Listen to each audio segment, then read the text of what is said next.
Hello, one and all. Bum, bum, bum, bum.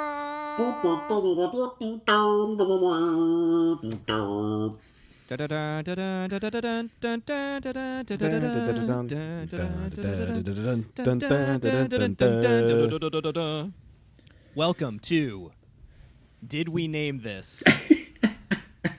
We should have crowdsourced it from the beginning. We tried to crowdsource it amongst us three, and it's not enough brains, I guess. You know what they say? Three's company. Or yes. Something. Already derivative. Three's a crowd. Yeah, we haven't decided yet on the name for it. This is the first, whatever we name it. We had, there's some obvious things that we are not allowed to say anymore, apparently. R.I.P. Hassan Piker. All right, yeah. Friend of the show. The obvious name would be the first annual Cracker Awards, or the Crackies, or the Crackers. You said it. Right. No, this is all hypothetical. This is all theoretical, hypothetical. Yes. For any Twitch officials listening. Mm-hmm. Not that you have any power here. You don't have jurisdiction. You don't have jurisdiction, you motherfuckers. You have no power here.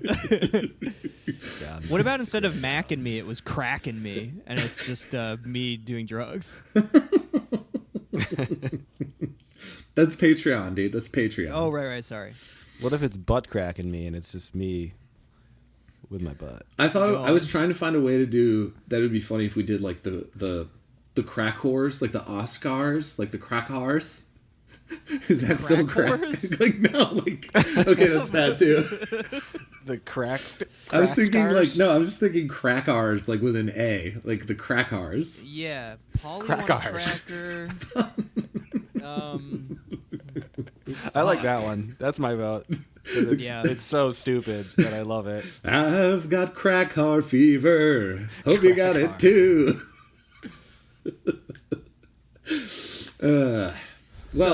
Anyway, what this is this is the first fucking annual end of the year Spinecrackers awards and celebration. Right. Year-end roundup. The year-end roundup where we hand out some awards for various categories, have a few fun games in between. Just one, basically, really. It's an honor just to be nominated. So everyone that made it into the roundup, you're all winners in my book. But unfortunately, there can only be 5. We don't really have nominees. We just tell who we think the winner is. We just give it the top 5. Yeah. So we're gonna but give it's a blood sport to get there. It's true.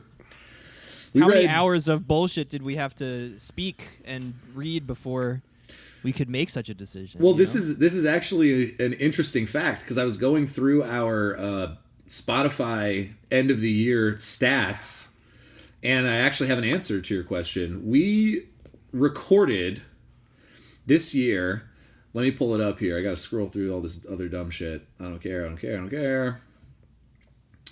Well, like time in the landing page and stuff like that. Well, yeah, exactly. Like click-through rate. Blah blah blah blah blah blah blah. Right. No, yeah. But we recorded. Oh, like what time people listen to our podcast? Who cares? Yeah, it's a podcast. Yeah, I know. It's like do it whenever. God damn, dude. Stupid metric thing. Anyway, I think we recorded something like. Yeah, ballpark at the least. Here it is. 4,870 minutes of content this year. So how many hours is that? Let me do it. I checked it. It's like, Okay, all right, mental math. I can't do it. What is It's it? like it's like 81 and a half hours. Okay. So Good on us. pretty Damn. good. And some of our episodes that we counted for this. So full disclosure, if we made an episode on this on you since the start of the podcast on a book, it counted for this. It wasn't literally just January 1st of last year, but starting next year, it will only be from January 1st because we didn't have a full year. We started the podcast in like November. Yeah. Yes. So that counted. In the grand scheme of things, it's worthwhile and it's not so bad. I mean, think about how like Twitch VODs are like, they can be like 10 hours long, just people reacting to the news and stuff. Yeah, just React Andes. Yeah. Are we just React Andes but for books? That's anyone who consumes art or does anything. You're just a React Andy. Oh, soy. Oh, the Pieta. Oh. You just React Andy to the fucking Sistine Chapel. I still think we should make a commentary track of us listening to Moby Dick on audio. Well, I'm going to read Moby Dick next year. It's just the audiobook. We're dead silent. Yeah, we're just like, Maybe we eat something in the middle of it, and that's the only thing. It just sucks. We'd have to. We'd be sitting in like in a circle together, listening to it in our headphones. Okay, I do have to say though, there was some interesting data in our Spodcast Spotify end of the year data. Yeah. So Let's you know read how the data. Let's read every bit of data out. Okay, I'm happy to do that. It's actually like not a ton, to be honest with you. Yeah, okay, so we released our first episode on January 1st, which was Yakov Lin's Soul of Wood. Bad book. Yeah. Which was disappointing. Anyway. That one story is good, but yeah. Yeah, the one's good. But anyway, I don't remember releasing an episode on New Year's, so that's cool that happened. And so here's what I found interesting. We got our first streams in 24 new countries. Guess where our top... This is a fun Spinecrackers trivia question. What were our top 5 countries? Now, this is not, I don't think, in terms of raw numbers of plays. I think this has to be just based on what I'm seeing as the countries. It has to be based on something like amount of people that listen to podcasts on Spotify, some kind of percentage thing or something. Because raw plays is obviously the United States and then like England and Australia and stuff. But in terms of like some whatever the formula they use to determine this, I think it's got to be some kind of percentage thing or something. What do you guys think? Well, weren't we like the number 42 podcast in Sweden? We were. That's still on our Twitter. So I think they're probably still on the list, right? Okay. Is That's that a rock guess. solid still? Also, I was going to ask, are we still 42? Number Have we gone down? I don't know where we are, but our number one most popular country, Sweden. Sweden. Oh my god. Yeah. That is like such an honor, to be honest. So shout outs to our Swedish listeners. You guys slap. Thanks, man. That's like, so sick. I love like PewDiePie. No, we don't love PewDiePie. Yeah. No, that's not true. We love meatballs. We Swedish. love Swedish meatballs. We love IKEA. No, we don't. I saw the documentary about IKEA. It's bad. No, fuck. Oh, IKEA. damn. That's also bad. Yep. But we love Sweden. That makes sense. Yeah. Do they like, is like English one of those like sort of mandatory language requirements in education over there? Could be. Yeah. It still has to probably correlate to English speakers, I would assume. Yeah, I mean, we don't translate our episodes, so We should try. that would be wild. We would still be on the first episode. Yeah, exactly. All right, Maybe we should read the Girl with the Dragon Tattoo for our Swedish audience. Oh, true. There actually was a Swedish, I think it was a Swedish book that I may still put on the list, so I won't spoil it. But anyway. It was the girl who played with fire. Yeah, exactly. All right, take a stab at number 2. All right. Stab in the dark. And you said we can't say stuff like Australia. None of these are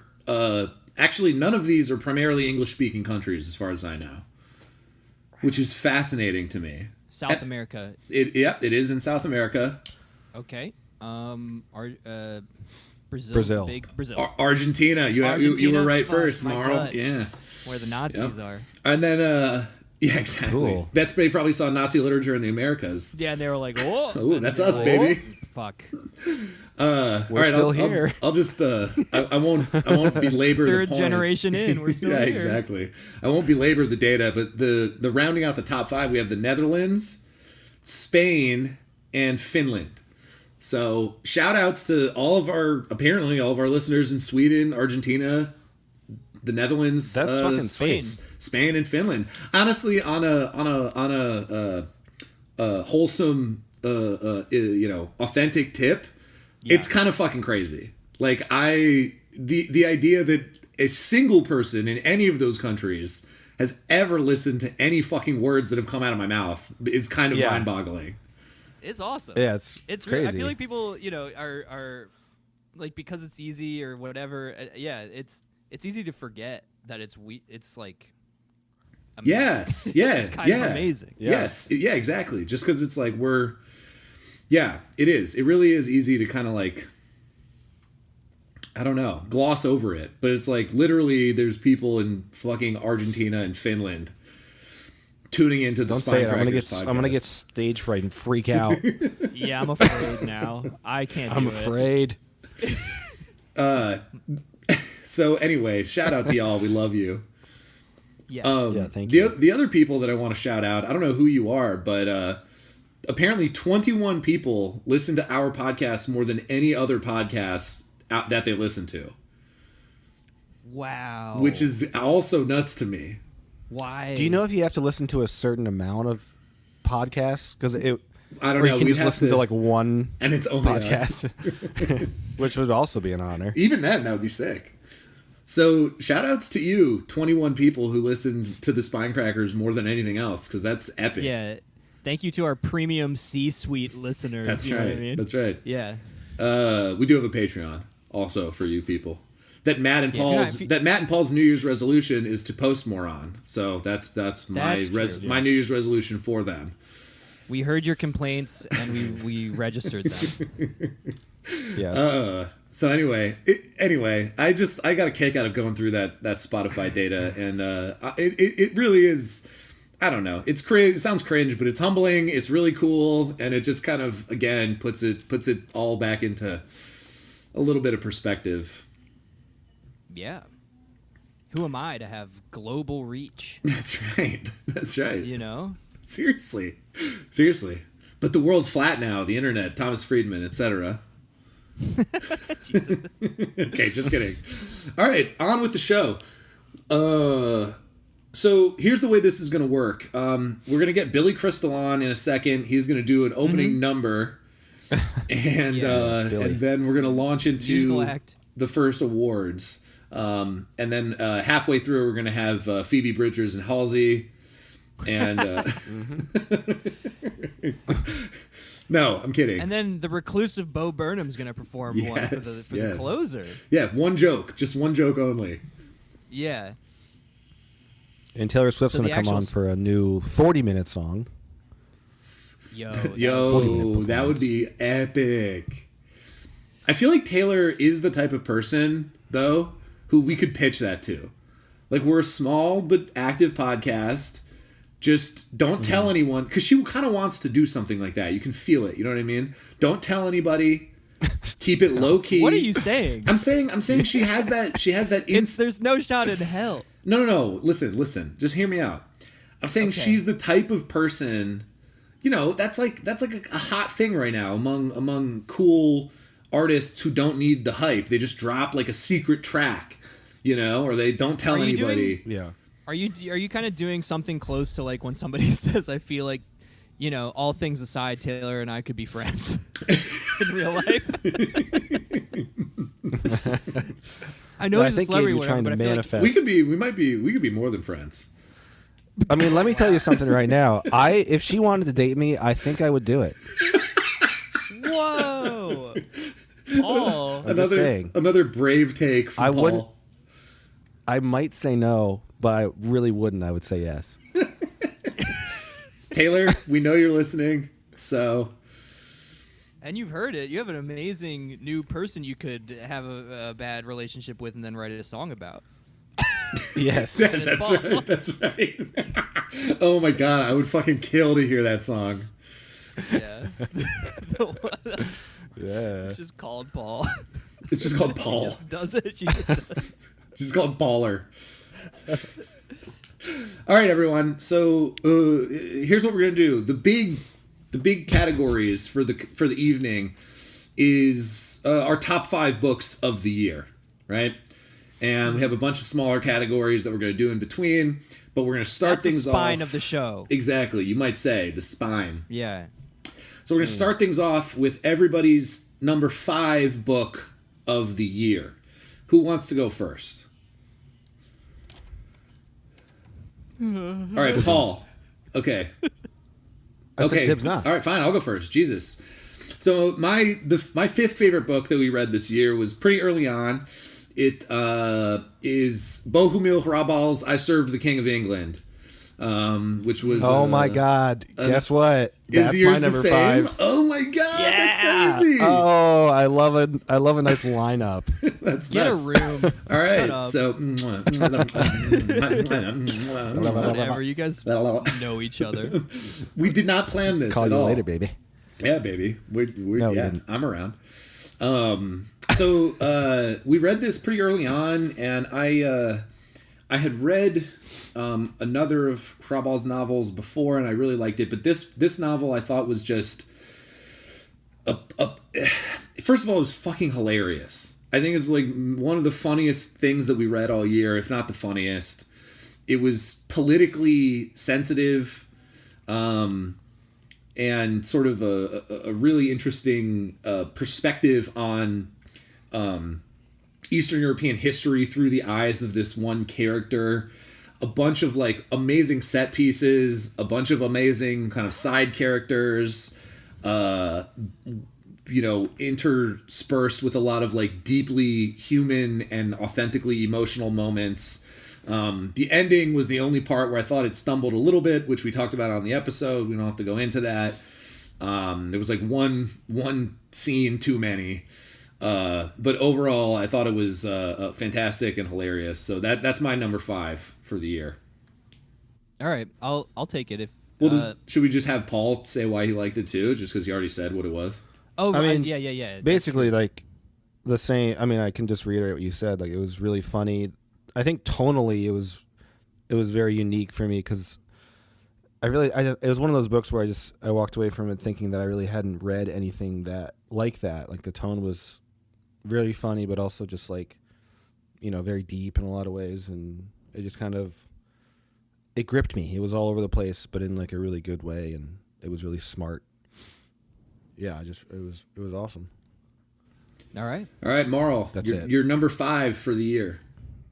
Mine is Dirty Snow. Nice. Yeah, nice. By Simenon. Georges Simenon. Yes, oui. Alors, No. mais, You guys, je t'aime la one- bibliothèque. One person on YouTube says they like your accents, and you just pop off. Sorry if I'm trying to play to one person. They count. Yeah, it's my number 5. It's such a perfect little bleak and like deeply upsetting book, and I found it to be emotionally affecting, and it just has that, I mean, we've all sung the praises of Simenon, but like, goddamn, it just has that like sparse, emotionally hard-hitting like manner of expressing just like the worst in people. Classic Simenon. Yeah, and while at the same time being in a again, similarly to Hrabal, World War II, right? Like sort of period, just describing it instead, but sort of unnamed but assumed Vichy France, and just like the just bleak paranoia. It kind of like had the same vibe as like like Le Samurai or something, like a Melville movie, you know what I mean? Like just a cold, shitty Paris, none of the romance around it. And yeah, the title is a perfect title as well, I have to say. And, Yes. Just a detestable character that you still root for. I'm always appreciative of that kind of thing. So yeah, it's going to be Dirty Snow. I love that. love okay. that for you. I love that for you. Okay, next category that we're going to do is, and I did move these around a little bit. You guys may have the list up already. I didn't move it too much, but I only moved one or two just to make it a little more even. So the next category is the book that from the year that we most want to reread in the future. The book that we most want to revisit for a second time. I'll go first. All right, Paul. Because I'm confident of this answer, if that's a clue. Oh, a clue. I mean, if anyone listened to our Ooh, nice. of our last episode, The Confidence Man by Herman Melville, I definitely want to reread. Maybe take some fucking Adderall or cocaine and read it so I can focus. Because, yeah, I mean, you guys both loved that book, and I just, like I said, it just went in one ear and right out the fucking other. I just couldn't concentrate on it, and I know I missed out on the good experience, so I need to definitely revisit that one. Nice. Yeah, and give it an updated score, too, because that was it was just, I gave it a 3 because I didn't even want to give it a score because I just barely read it. So You read it, but you Gotta didn't read it read it, again. as you said. yes, All right, Marl, you want to go next? You got one? I mean, I don't want this to be boring by saying that I actually had the same answer as Paul. Yeah, we didn't pre-plan this. Some of us will probably have the same one. But so I get So I mean, it's that for similar reasons. Obviously, I had a more like immediately, I guess, positive experience with it. But I also think even in our discussion, like Gabe, you elaborated on stuff, and it was like, oh shit, right? That's actually a super. I didn't think about that. There's so much in that fucking book. I guess my secondary, just to make it interesting, would probably be Miss Dalloway again. Second place is just the first loser, but True. So why even say it? but that's Virginia, I'm sorry, yeah. but nah. We love you, Virginia. Okay, that's so mine is different. And I did try to consciously kind of mix things up a little bit in terms of I didn't want ones that were in, this is a spoiler alert, but I didn't want ones that were in my top 5 to also take too many other awards. Interesting approach. So the one that I most want to reread is Unclay by T.F. Powys. That was a really weird fucking book to me, and oh shit, You got a soundboard? Oh, no, who did that? Paul, is that you? who did that?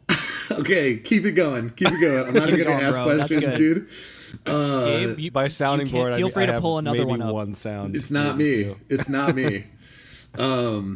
So I really enjoyed reading that book. I thought it was a fascinating kind of relatively modern allegorical tale, which is a form that has obviously fallen like deeply out of style, like just like hardcore direct kind of allegory. And I had never heard of it before, but we read it before you put it on our to read list, Matt. And I just found it fascinating. And that was another book where, similar to The Confidence Man, just in the sense that there's a lot of characters and a lot of like small little moments and set pieces and things that happen that I feel like I could get a lot more out of a reread. So for that reason, that's the book that I most want to reread. Nice pick. All right. I mean, next, to be honest, there's probably like 4 or 5 that I would want to reread. of course, right? Like if we were really being Yeah. honest, we could have come up with the top 5 list for all of these categories. Yeah. Yeah, there's some hair splitting going on for sure, but it still feels good to just say that, Yes, exactly. After all, we could have done nominees, but we're just cutting to the quick of the winner. Okay, the next category that we're doing is a bit of a fun category. Worst cover. Which book did we read this year that had the ugliest and or worst cover? I think me and Matt are gonna have the same one for this one, actually. You think so? Is it fucking Exit West? Oh no, it's not actually. Okay, never mind. So go ahead, Matt. Fucking hate it. I hate it. I hate the. I said this on the show. That's yes. It's the only time I've commented on the look of a book ever. That's actually not true, and I'm gonna call you out on that in a second. What was? I'll tell you when I give my answer. Oh, okay. Yeah. I mean, I bet I'll agree with the other one, but Exit West. And it's just fuck. It's just got that I contemporary, I guess I could say. I don't know. I have the classic New York Times bestseller cover. I don't know how else to describe it. There's just a sort of graphic design sensibility. Even when things are sort of superficially different, I get the samey feel with all of it. Yeah.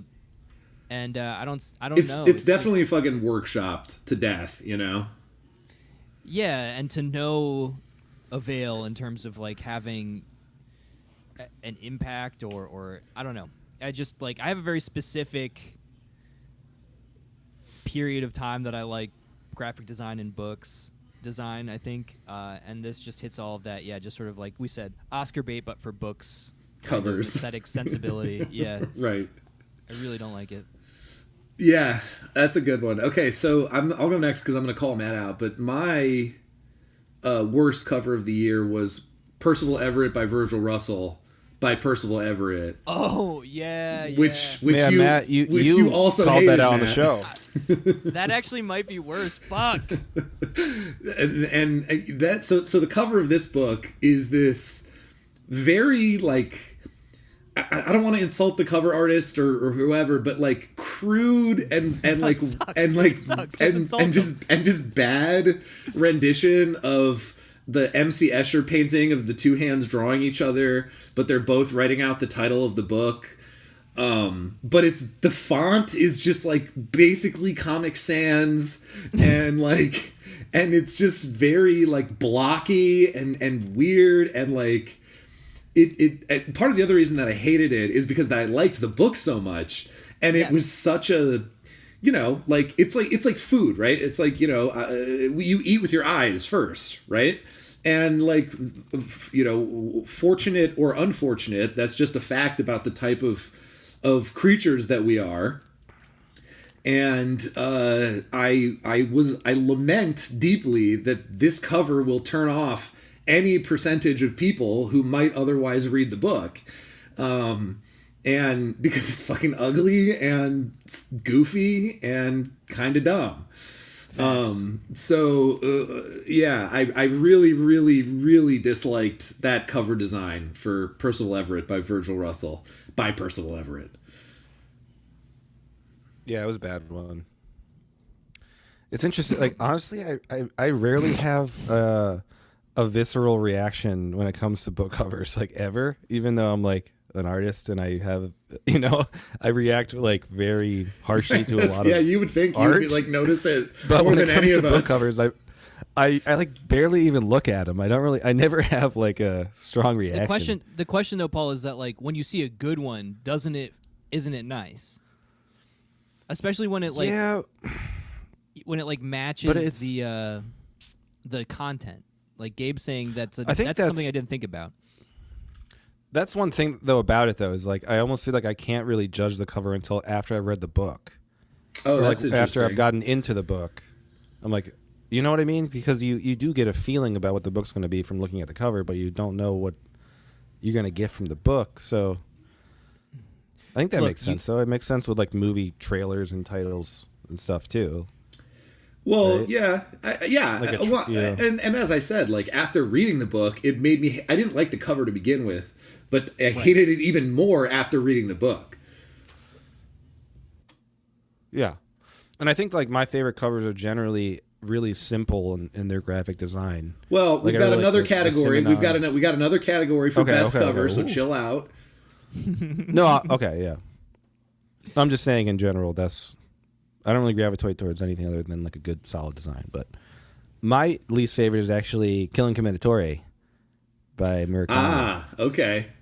Bad cover. It's just like It literally is just like it's an eye like off centered, and there's this like bluish color and clouds. And for how good of a book I think it is, it's just like it seems almost it's a lazy photoshopped image. A lot of Murakami's, for whatever reason, his covers are just like so generic. It's just his name in the same font every time, and just like a kind of like fuzzy like smear of colors that's kind of ugly. Yeah. Sometimes there's like really, really bright, vivid colors on his covers too. Like if you look at his books on a bookshelf in the store, there's like way more color than you'd expect, especially after like our first reading experience reading Norwegian Wood. I think you both got the feeling like he's kind of like oddly colorless in his writing in a lot of ways too. So none of the covers really make sense for his books to me, and this one stood out. Partially because I liked the book so much too that I was like, this cover just seems so shitty for how good the book was. So that's my number one bad. I'm so curious about like the amount of input an author, a living author, I guess, like has. I feel like if I had the option and I had to be a pain in the ass, I would be super involved in that process of how my book is fucking clad and bound and all of that fucking shit. I would have a lot of like demands. Yeah, that's a really interesting question. I mean, I have you have more experience in publishing than I do, Matt, but like my guess is my guess is that the answer is like basically zero. Like maybe they have to like sign off on something, but the implication is like you have to. Because like I don't know, you probably don't want the reputation of being like difficult to work with like what is, I don't know, I guess comparatively minor shit, but I don't really think it's minor. Because we do judge books by their covers, unfortunately or not. I think there's more of like this irritating dissonance when the book is great and the cover is dog shit. Like, everyone got turned off by the Elena Ferrante quartet covers because they are like lavender with like just like women in dresses sitting on the beach, and it just looks like a romance novel, and it's like not what the content of the book is like at all. Yo, I have a confession. I have had the opportunity to buy so many of those Elena Ferrante books at like dirt cheap prices multiple times, and I didn't because of the cover, and I know they're good. Yeah. And I know that I probably like them, but I'm just like, I don't, That's never going to get old. I love this. That's never going to get old ever. Like, I just don't buy them. And I don't know if it's like, I think that's what you said is a good, Matt. It's just like, it just looks like a fucking romance novel. No hate, no tea, no shade to romance novels, but like, they're ugly. They look like stupid Easter egg books. Peeps colored books. Yeah, exactly. That's a great example. All right, so we do. We're gonna take a pause here in the categories, the awards. We do have a few. We did our year anniversary Q&A. We did have a few questions trickle in after we recorded that episode, and I wanted to make sure, especially because a few of these questions came from patrons on Patreon, and so I wanted to make sure we address them. So here's the first leftover Q&A question. This is from Michael on Instagram, and he asks, how has the podcast and its audience affected the way we read, if at all? Fuck. Self-conscious.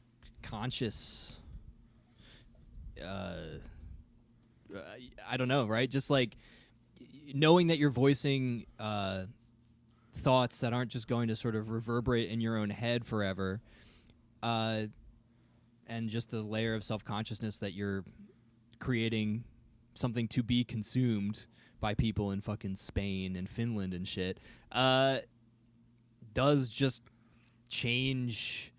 I think for I think it cuts both ways. Like I probably don't take as hearty a swing at just like saying random stuff that pops into my head as much as I would normally, because I'm more conservative on this about just rambling, because I think, to make an entertainment, I need to have a halfway coherent thought, but at the same time, the entertainment, infinite jest. The infinite jest. Discuss. But then at the same time, I do have to structure my thoughts, which I wouldn't have to do if I were just reading as I have been for, the past fucking 30 plus, 30 years. It's like, those thoughts can just reverberate in my head without challenge, without elaboration, without outside input. And I think this is a net positive in terms of my overall reading behaviors. Yeah, I definitely agree that it's a net positive for me. I mean, I think, I don't know that it's really changed the way that I read per se. I've always been a note taker. I've always been a dog-earer. I've always been an underliner. I've always been a kind of like secondary literature reader, all that stuff. And I still do that. I think the biggest sort of tangible effect for me is that it's changed what I read. Yeah. Well, that's true too, it's a much wider variety of stuff, and I'm much more conscious about the types of authors that I'm reading, and I mean, when I used to read fiction before, it was just like I would just read like 10 Simenon books in a row. You know what I mean? Or like whatever. Yeah. And that was just like it. And I would be happy as a fucking clam. But that's not really viable for this this format unless we just, we were a Simenon podcast. And so I think for me, it's been mostly a change in this sort of the way I think about what I want to read, or doing research about additional things to read for the show, and that kind of thing. So yeah. Can you read the question again? Yeah. How has the podcast and its audience affected the way that you read? Yeah, and its audience. I mean, yeah, but basically everything you guys just said is part of my answer too. But I think but before the podcast started, we read 4 or 5, maybe 6 books before we, just by ourselves. The lost episodes. And I remember being even in the first few episodes, I remember being like, just like so guttural in my experiences, my thoughts when there was no one listening. Just like, this book fucking sucks. I hate this part so much. This character's stupid. And I feel like I can't do that as much anymore. Or I probably can. I'm sure it'd probably be more entertaining for me to just be that guy. Yes. But I mean, it makes me want to try to. The podcast has made me want to try to, think about more clearly, like what I like about a book, and explain my thoughts more clearly, that sort of thing. Yeah. Yeah. So I do kind of hold back because of our audience. Our audience is smart. You Discord people, you're all smart people. And all of our patrons and all of our listeners and everywhere in the world. There's probably some stupid ones out there, but we love you too. I've encountered enough people who have like such a deep knowledge of stuff that it's just like you just have to have some humility coming into it. It's just like I know so little. I'm gonna do my best. That's all we can ever do. Maybe that's a big change too. We have I have a little bit of an imposter syndrome as things are moving forward. Maybe that has a big change. Knowing the audience and everything. I think you threatened to quit the podcast last episode. Oh, I did. Yeah. Guys need to go on a casting run. Not happening. Cast a new Paul. It's never going to happen. Send us emails, send us messages about how much we all love Paul and how he can't quit. And how he's also Not trapped in a man. contract like a That's right. movie star, where it's just like he can't date unless we say so. He's got to do everything. Yeah. That's actually kind of true. That last one. No dating? needed. That you can't date unless we say. You can't. We told you can't date. It's not good for Really? us. It's just we not have gonna work we for have me. veto power. We have veto power on who you I don't date. want to date. I'm a vol cell.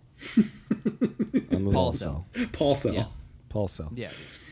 All right, well, we're going to move to another segment now, and it's, I don't have a good theme song, but Stump the Cracker.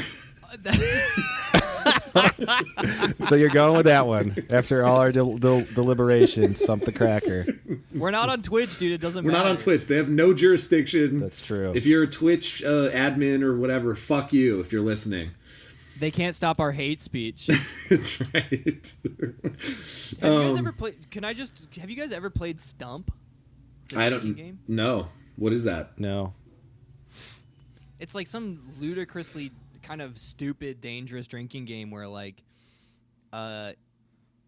you all get around a tree stump, and there's nails in the tree stump, and you just drink, and then My brother-in-law has played this game and talks about it sometimes. I know what you're going to talk about. Yeah. Yeah, and then there's a hammer that goes around the circle around the tree stump, and you have to throw the hammer in the air, catch it on its flip down, and then hit the nail. And if you miss, you take a drink. Right. And then you just sort of go around a circle. Maybe there's variations, or I'm wrong, but I had to ask. That sounds if anyone fun. else played Stump. It does sound I played fun. it twice. It's so stupid. Even while playing it, I was like, "This is crazy! Like, why would I?" This is very This stupid. is so stupid. I'm just in the woods. Unlike all other drinking games, this one's stupid. Dude, Flip Cup has a finesse that you would never. No, that's true. That's true. I'm a Flip Cup fan. And But I'm pong sorry, and it's- beer pong. Beer pong fucking rocks. I love beer Beirut, pong. dude. Beer pong is great. All right, so we're playing Stump the Cracker, and what this is, we've all come to this evening with 5 trivia questions relating to the books that we've read this year, and we'll go through, and each of us will pose our first question now to the other 2. And we will try to answer them. I don't have a scoring system, and should we keep score? No. Yeah, let's do points to our Harry Potter houses. Fine. Okay, 10 fine. Points, Okay. 20 points. All right. So could Paul, of course, because he's a competition Competitive. monster, needs to keep score. So don't just shout out the answer, but say like, Raise your hand. say like I know or something, and whoever we says that first will get the first crack at it. And then I know, if, first if, crack. if they get this first cracker at it, and let's just say cracker as many times as we can, and if they get it wrong, then we'll move on to the second person. Okay. Okay. All right. Who like- wants to go yeah, I like first? that. And then every right answer gets 1 point, I guess. I got a question. All right, Morrow. So, in The Night of the Owl by Xiaxia. Oof. Do we all remember this book? Yep. What is the Yes. What is the sort of like derisive name to the Northern Italians gave to the Southern Italians? Oh crap. It's like an insult. And I can give a hint if needed. I was gonna ask yeah. another question about this book, and I thought you were gonna ask the same one as me, but this is different. I don't know. All right, good. Hint. Paul? No idea. Are you kidding? It's related to diet. Ugh. I'm just gonna say Buzz. I'm gonna say an answer that I know is wrong, but I love Skyrim, so I'm gonna say milk drinkers. No, but the sort of sentiment is correct. And if wait, how about this? I'll just say this: if nobody gets it, then the questioner gets a point. Oh, hell yeah. Yeah. Grubbies. Wow. All right, Matt. You get a point. What is it? It's polenta eater. Polenta eaters. Crap. Yeah. Yes, I stumped Nice, both that was the hard. crackers. That was hard. That That was hard and not a fun question. I liked it. That's Oh, that's was it what I want. fun? What is fun? It was not. All right. Okay. I'll go next. All right. Or you want to go, Paul? Yeah, I'll go. This first question you'll be able to understand what kind of questions I decided to ask. you How said many they were pages hard as are in hell. Moby Dick? You're a fucking asshole. Is that Why did really you the read that question? book? Okay, Yeah, I'm gonna and guess. I'm gonna part guess. Part B is how many chapters? Okay, I have a guess. No, it's Okay. part B. I don't know about part. I have no idea about part B, but for part 1, I'm gonna go. You cannot Google it. I'm not googling it. I'm gonna say 781. All right, my Price is Right rules over under. How about just closest? Sure. Okay. Fine. My guess is going to be 580. Okay, apparently Matt is the winner. I'm actually a little concerned that my Google search, the first one that popped up, might not be correct. But I got 427 pages from That can't be right. There's no way that's right. Pagination And 135 changes with chapters. additions. There's no way Yeah, that's it's an right. impossible question to answer. So we got 10 points to Ravenclaw. Okay, whatever. The most reviewed Goodreads version says 615. Just for the record, I think Matt would still win in that. I still win. All right, so Matt has 2 points. Yeah. All right. Okay, my question. Mine kind of go from easy to hard in the way that I organized it. So You just said Mein Kampf. no, I didn't. You said Mein Kampf. You definitely He did. All right. Yeah. Mein Kampf go to Steven. He's subliminally activating his MK Ultra listeners. Okay. All right. What real world town is the fictional setting of Evan Dara's Flea based on?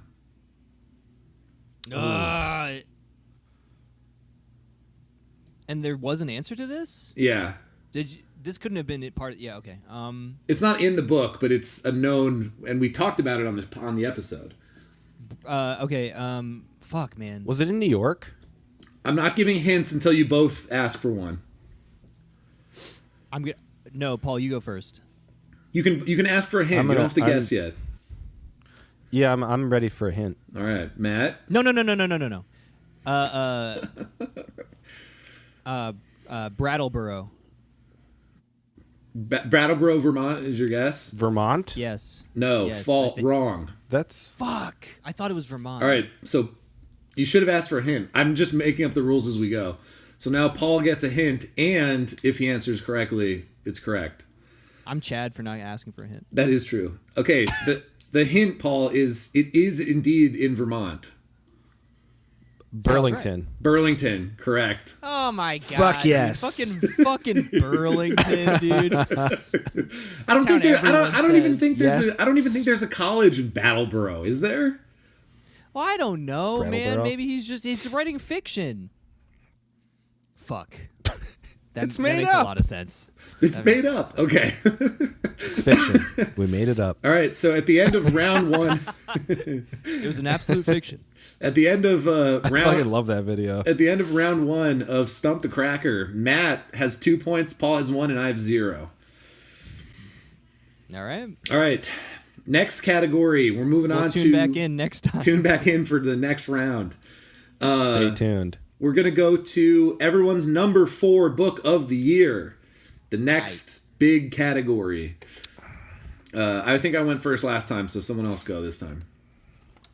I got it.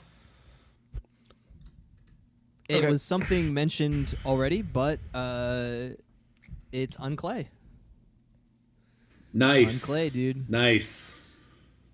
Similar reasons given as to why you would reread it, but just, even though it was my choice, it was one of these just kind of like blind picks based on a recommendation. The book was bought for me by my grandmother, so I didn't know much about it, and it just really like took me by surprise. And like Gabe was saying, it's a allegorical tale, which you normally associate with like children's shit or like religious texts, and it is in a perverse and very like adult way all of those things, but somehow like threads this this fantastical and simple kind of rural tale needle while accommodating a lot of weird nuance about like, you know, it's like a little eye rolly to say, but like the human condition or like some of the fundaments and sort of verities of existence in this little town. And it's funny, well written. I liked it a lot. Yeah, that's a good book. Yes, That is a good book. I actually forgot about it when I made my top 5. Would it have been in there I might have to otherwise? reorganize. yeah. I'm just going to go with my 5. I'm not going to do any reorganizing. Yeah. But yeah, that's a great book.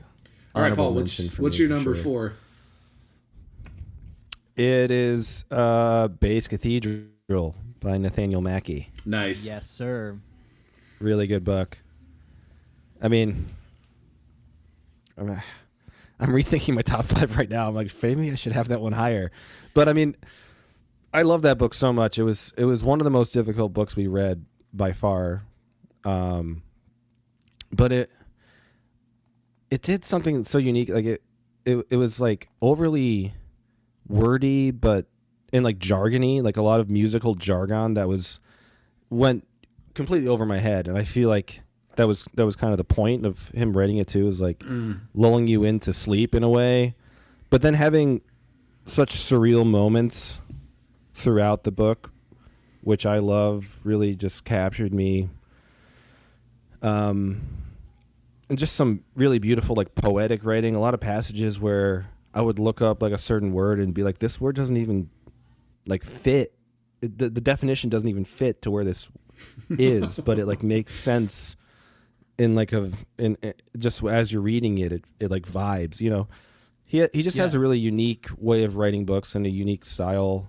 And yeah, I think honestly I like it so much too because he takes surreal themes but translates that to his writing style. So like he almost writes in a surreal way, which I think is just so fascinating. Like almost dreamlike. I don't know. Yeah, just absolutely. really a great, challenging book. And also a lot of like literal dream sequences in that book, but also that they meld in with reality. We were and all of course so the drawing hyped of the on that. balloon boy. Yes. Oh yes, We were. Mr. Balloon. B-Loon, yeah. Balloon. Mr. Balloon? B-Loon. B-Loon. We were so hyped on that. I do remember that very distinctly. Like that might have been, I don't know, kind of the most enthused all of us probably ever sounded on the show. I would venture to say that like all three of us kind of on the same page and excited. Like Yes. I remember that very distinctly. Like that was a unique one because we were all just like, holy shit, I fucking love this. And like we all felt that similarly. Yes. I don't want to like not to remove it the option on the table. It didn't make it to my top 5. Spoilers. But that sucked to shave off. Like that's an honorable mention for sure for me. And just like super memorable book. I loved it. All right, well my number 4 is Nathaniel Mackey's Base Cathedral. It's like we're friends. Are you kidding me? We have similar, yeah. No, dead ass. Wow, you hit that very well. I had yeah. there was no sign pointing to that was your wow. Poker face game. Yeah, and you know it was it was very very close to being number 3. I had to debate a lot with my number 3 pick, but Paul already said a lot. I mean, it was we don't have a category on here for most difficult book, which maybe we should have, but it would certainly probably take that title for me. With a close second being McElroy's Cannonball, probably.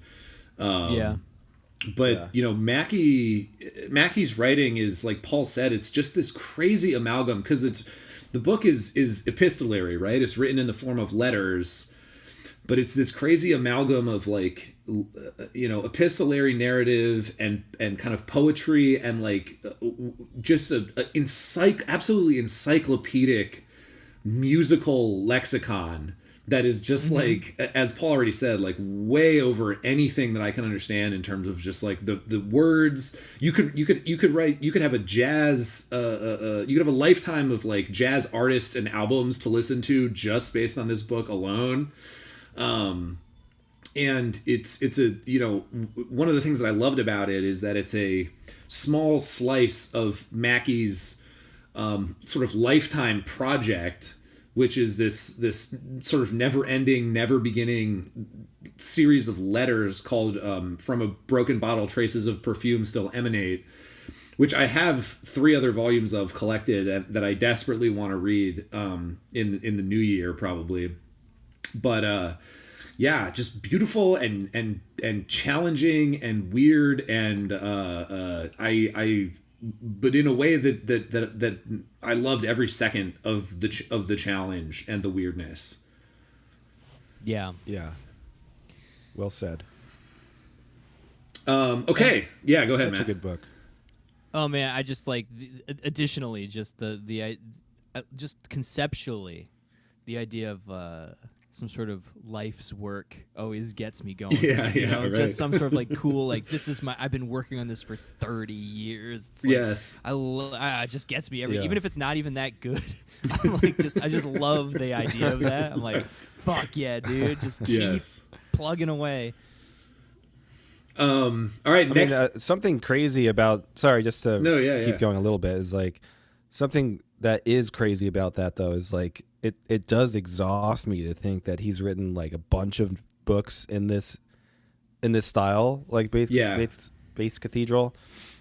I'm just like, oh my god, I'm tired. It makes me tired. Yeah, But I it's can see also that. awesome. I agree with you, Matt. It's like it's awesome, but also tiring. Yeah, it was So much work. so much to read, and that's why we take year-long breaks. Yeah, exactly. Yeah. Okay, so next category. The author that you most want to read more of based on what we read this year. I can go first here. I think my answer may be a bit of a shock to listeners of the podcast, because I think there are some obvious answers. You know, Mackey, I just mentioned, obviously. You know, your Melvilles, people like that whose books that I've really loved. But my spicy answer, which I believe, you know, which I really feel, is Michel Houellebecq. Can I guess? Too Oh, late. Shit. I was Yeah. gonna guess that. Yeah. I knew it. Really? Yeah, man. Yeah. So my answer is Michel Houellebecq, and if you listen to our episode of where we talked about submission, I just unqualifiedly hated that book. I think I gave it the lowest score that I've ever given, but I am, you know, intrigued in the sense that I want to know. I have my theories based on the people that I know online. Shout outs to Books Are Better Than Food and Cliff. Get that coffee. I have my theories about why people like Houellebecq. Spoiler alert, it's basically racism and just sad, you know, white people are oppressed, blah, blah, blah. Like kind of views that are anathema to me politically. But he's also still critically and kind of, you know, to some degree academically respected. And I feel that it's worth pursuing to attempt to figure out why that is. Matt, I know you have some books from him that you know still kind of stand by, and I trust that, and I want to explore those more. And he's also just technically a good writer and easy to read. So happy to go down that hole a bit further.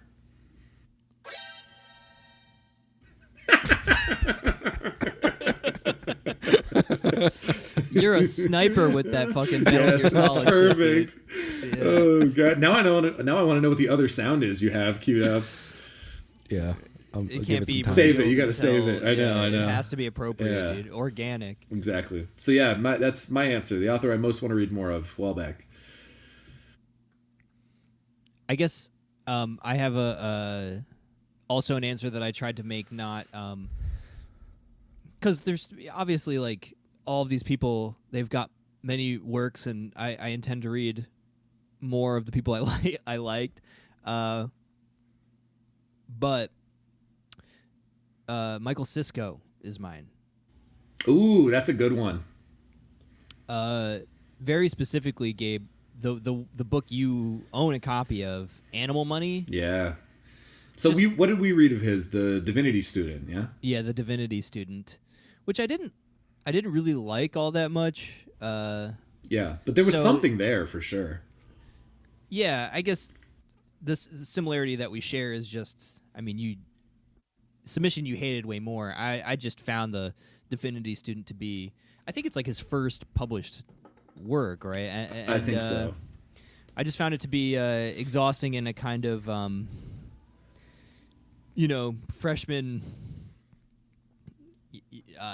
publication sense, and just a little try hard. And you guys liked it way more. And I don't know. I picked up something there where I saw somebody trying to do something interesting, specifically within the, like, I guess supposedly like cosmic horror, weird fiction tradition, which I always I've always been a big fan of. And yeah, well, you guys are also doing the Mockinverse, which is a sign of your shout outs to YouTube. Shout outs to YouTube.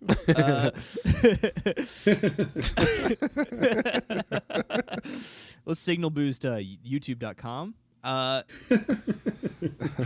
Hey, listen, I just have to say this. I'm sorry, but little known fact about the Spinecrackers. This is deep lore now.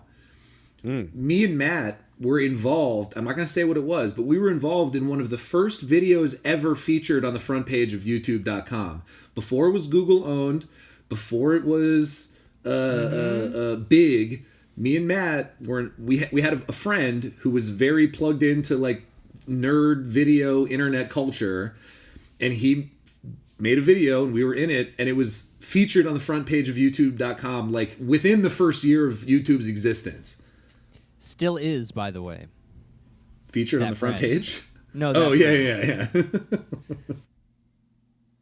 But anyway, it's congratulations. Michael Sisko. It's Michael Sisko. Thank you. Yeah, I would love to read Animal Money in the next year maybe. It's long. It is big. long. It's a fatty. Yeah. All right, Paul. Mine is Virginia Woolf. Nice. I struggled through. What did we read by her? You can do it. I forgot. Mrs. Give me the first letter. Mrs. Dalloway. Yeah. I struggled through that in a similar way that I struggled through The Confidence Man. I do have issues and trouble with. I mean, it's not even as old language, but I do struggle with that sort of those older books, I guess. And it's not in the struggle in a way that like Cannonball was a struggle. Like McElroy is a different kind. It's more. I don't know. I do struggle with it, but I enjoyed that book a lot, and I am fascinated by Woolf, and I just really want to explore more of her work. So yeah, that's my answer. Nice. I need to read more Woolf as well. Yeah, same for what it's worth. Yeah. Well, I'm sure we'll come back to her.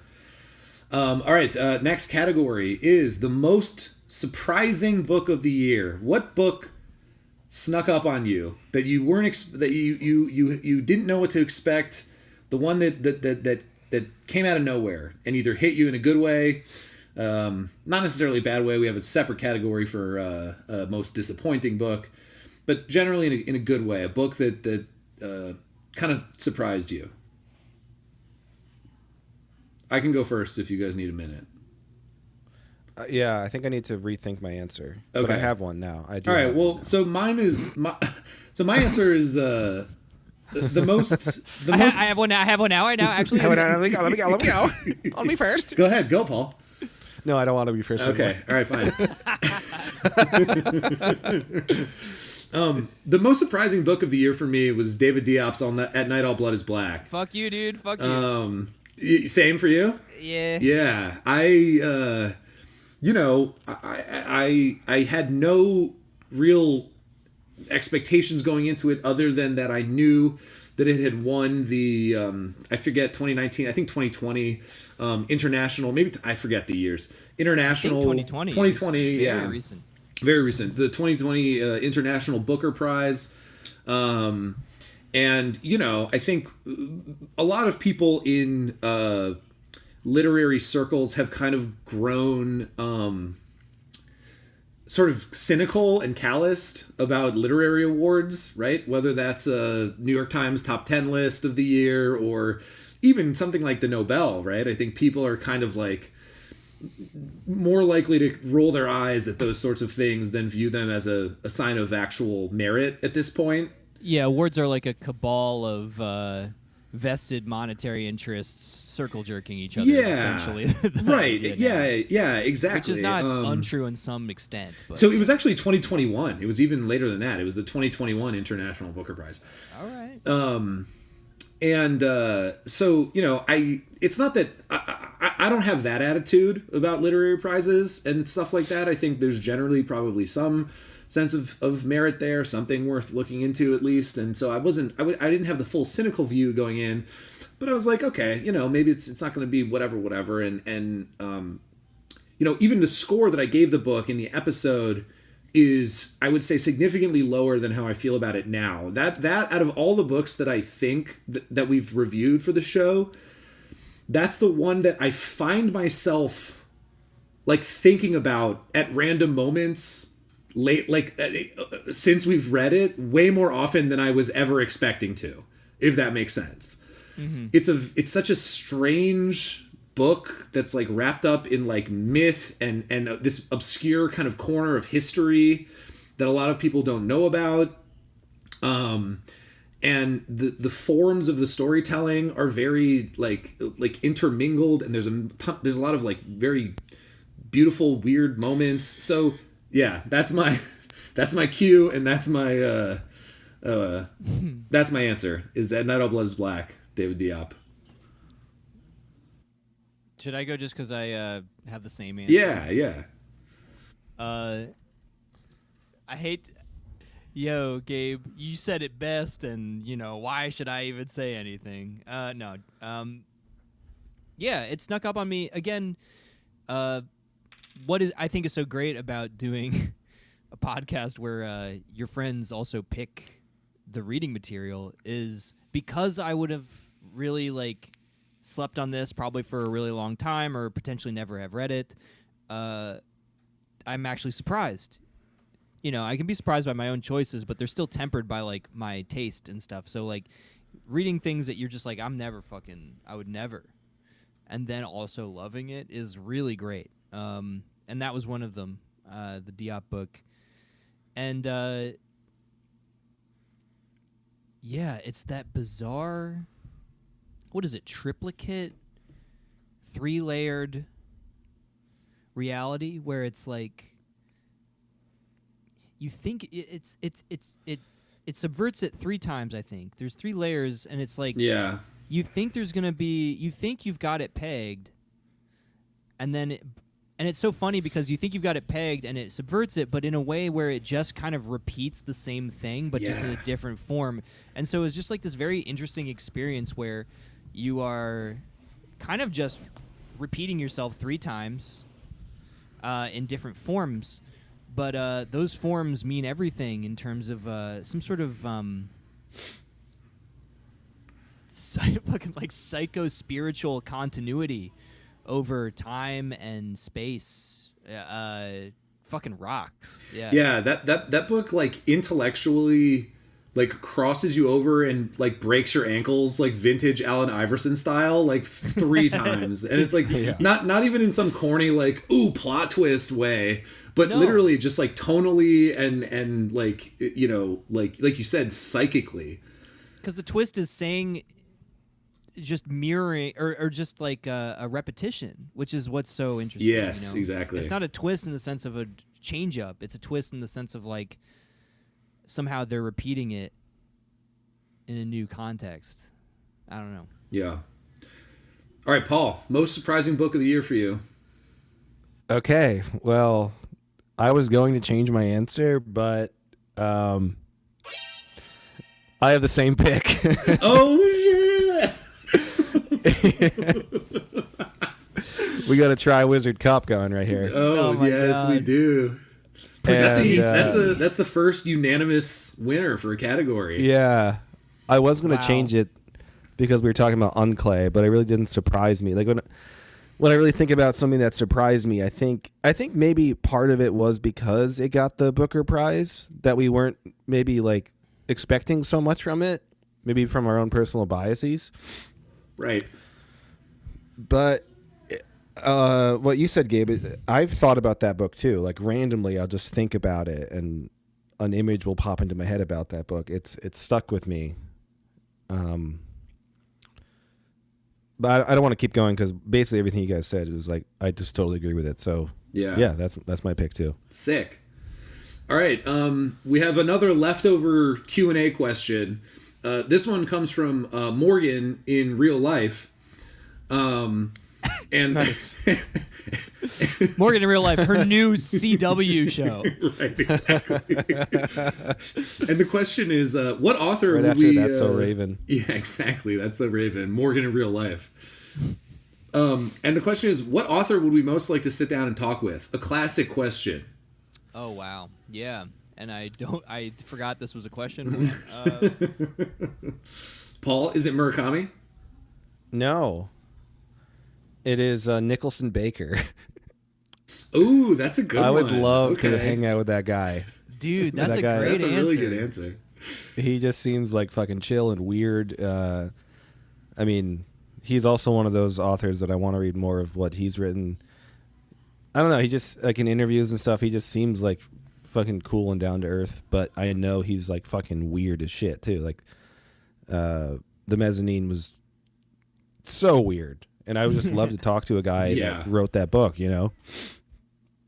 I mean, it's a difficult question to answer though, because it'd be cool to talk to any author that is dead. Just because. True. Yeah, what was You'd be life talking like to a- before he Shakespeare. Did you actually Yeah. write all of your works? died? Yeah. Have you had tuberculosis? Are you the Earl of Oxford? Actually, Yeah, exactly. But yeah, that's my pick. That's a good one. Mine's not. My answer is not from anyone that we read this year, but he is one of my favorite authors, and it's Samuel Beckett. Just because, my background in philosophy and Beckett's work is so philosophically pregnant, but also so sparse in a lot of ways. I would kind of just want to like hear from him and like pick his brain about how direct the connections are to like his own personal kind of like thinking about philosophy and his sort of worldview. And I don't know. I would just want to talk to him about philosophy and try to fill in some of the gaps that he, I assume, intentionally left in his writing. Yeah. And also he just kind of seems, like he'd be down. Did you know that Beckett dated James Joyce's daughter? I did know that. Yes. And that's they had a falling out because he didn't want to marry her. Yes. Yeah.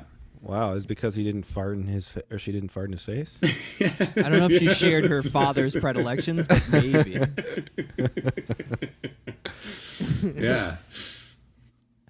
I don't know. This one is tough. Like, fuck. Fuck. You know what? Just to have a good time, I think, is how I was thinking about this more than anything. And also because I took the language barriers seriously. I was like, Yeah, me too, actually. I was like, I can't talk, to certain people here. You'd need the universal translator from the Star Trek Next Generation. Yes, I would need something of that sort, some sort of, what's his name? Gene Roddenberry type device. But I thought Philip K. Dick. Ooh, that's a good one too. To be in like fucking California and just like drink or get high in his like weird bungalow or whatever he was living in like Big Sur or whatever the fuck he was. Yeah, I think that Yes. would be fun. I get the It'd be impression intense. it would be an intense but kind of, if you're describing I'm assuming this is like an isolated incident where you get some a day. Yeah, like maybe like max. My Dinner with Andre type situation. Yes, then I'm gonna go ahead and say Philip K. Dick. That's a good one. All right. The next up we have Paul's just stepped away for a second, but next up is ba-da-ba-ba-ba, Stump the Crackers. Yes. Round 2. Right. I don't know if we can't get sued for that, can we? No. I don't think so. Philip K. Dick would be weird Sued? to talk to. Yeah, not sued. What the fuck? If we played the actual jingle. In Biden's It's America? a remix. Yeah. I also would just want to ask him, like, why is your writing so fucking weird? Oh, yeah, Philip K. Dick's. Yeah. Probably this. The drugs. He would just be like, because his talking would probably also be weird. Yeah. All right, so Paul, we're on to Stump the Buff, round 2. Stump the Cracker. Cool. All right, who's going first this time? I'll go first. Did I go last time? Okay, go ahead, Paul. How many female authors have we read? Okay, hold on. Oh shit.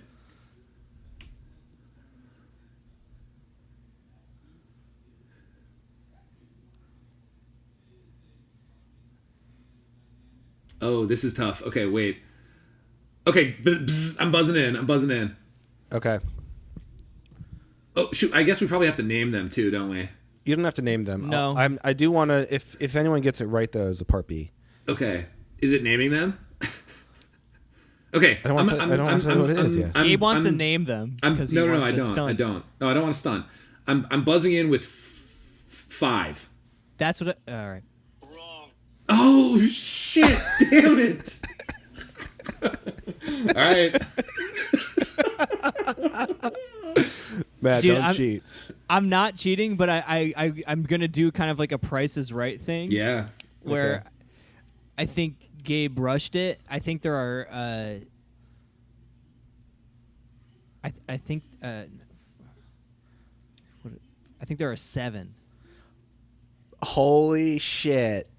10 points to Matt. Damn it! Ravenclaw. Who did I miss? Oh, I think I Nice. missed Gene Toomer and Ursula Le Guin. Probably. Gene Toomer is a man. yeah. Or not Gene Toomer. Gene Toomer. Gene Stafford. Gene Stafford. Well, Yeah. does that count? doesn't That's count. not for the podcast. I don't know who you added up. So in your Matt's head, Matt, right but you by got the default. answer. It's still wrong. Yeah. I chose Stafford. Even I though- missed Le Guin. I missed Le Guin. Who did I miss then? Well, I mean, if you're looking at the list, this part B will be easy. But my second question was, what was the first one we read on the podcast? Woman. I don't know. I think the first one we read was. I don't know. I don't remember Le the Guin. order. Was it Le Guin? Shit. It was Le Guin. Okay, wait. So what are the 7 then? Who did Matt miss? We have Le Guin. Le Guin. Cabin. Anna Kavan. Yeah, Helen DeWitt.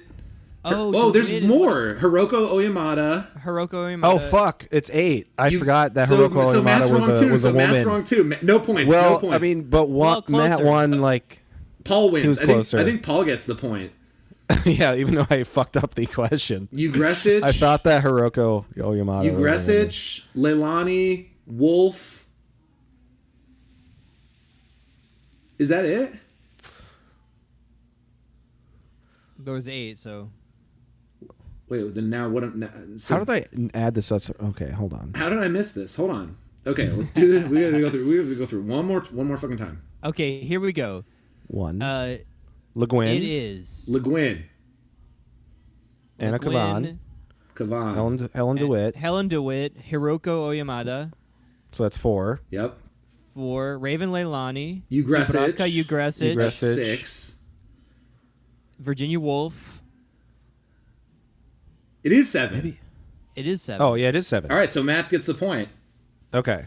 Fuck yes, dude. Okay, sort of through by hook and by crook, Matt gets the point. Yeah, who gives a shit? Give me the point. All right. 3. Okay, here's my question. Ready? Yeah. In Exit West, what 3 cities do Saeed and Nadia travel to through the doors? Okay. I just can't remember the name. I of the know two of fucking them. First, but yeah, me neither. I can't remember the name of the first place because.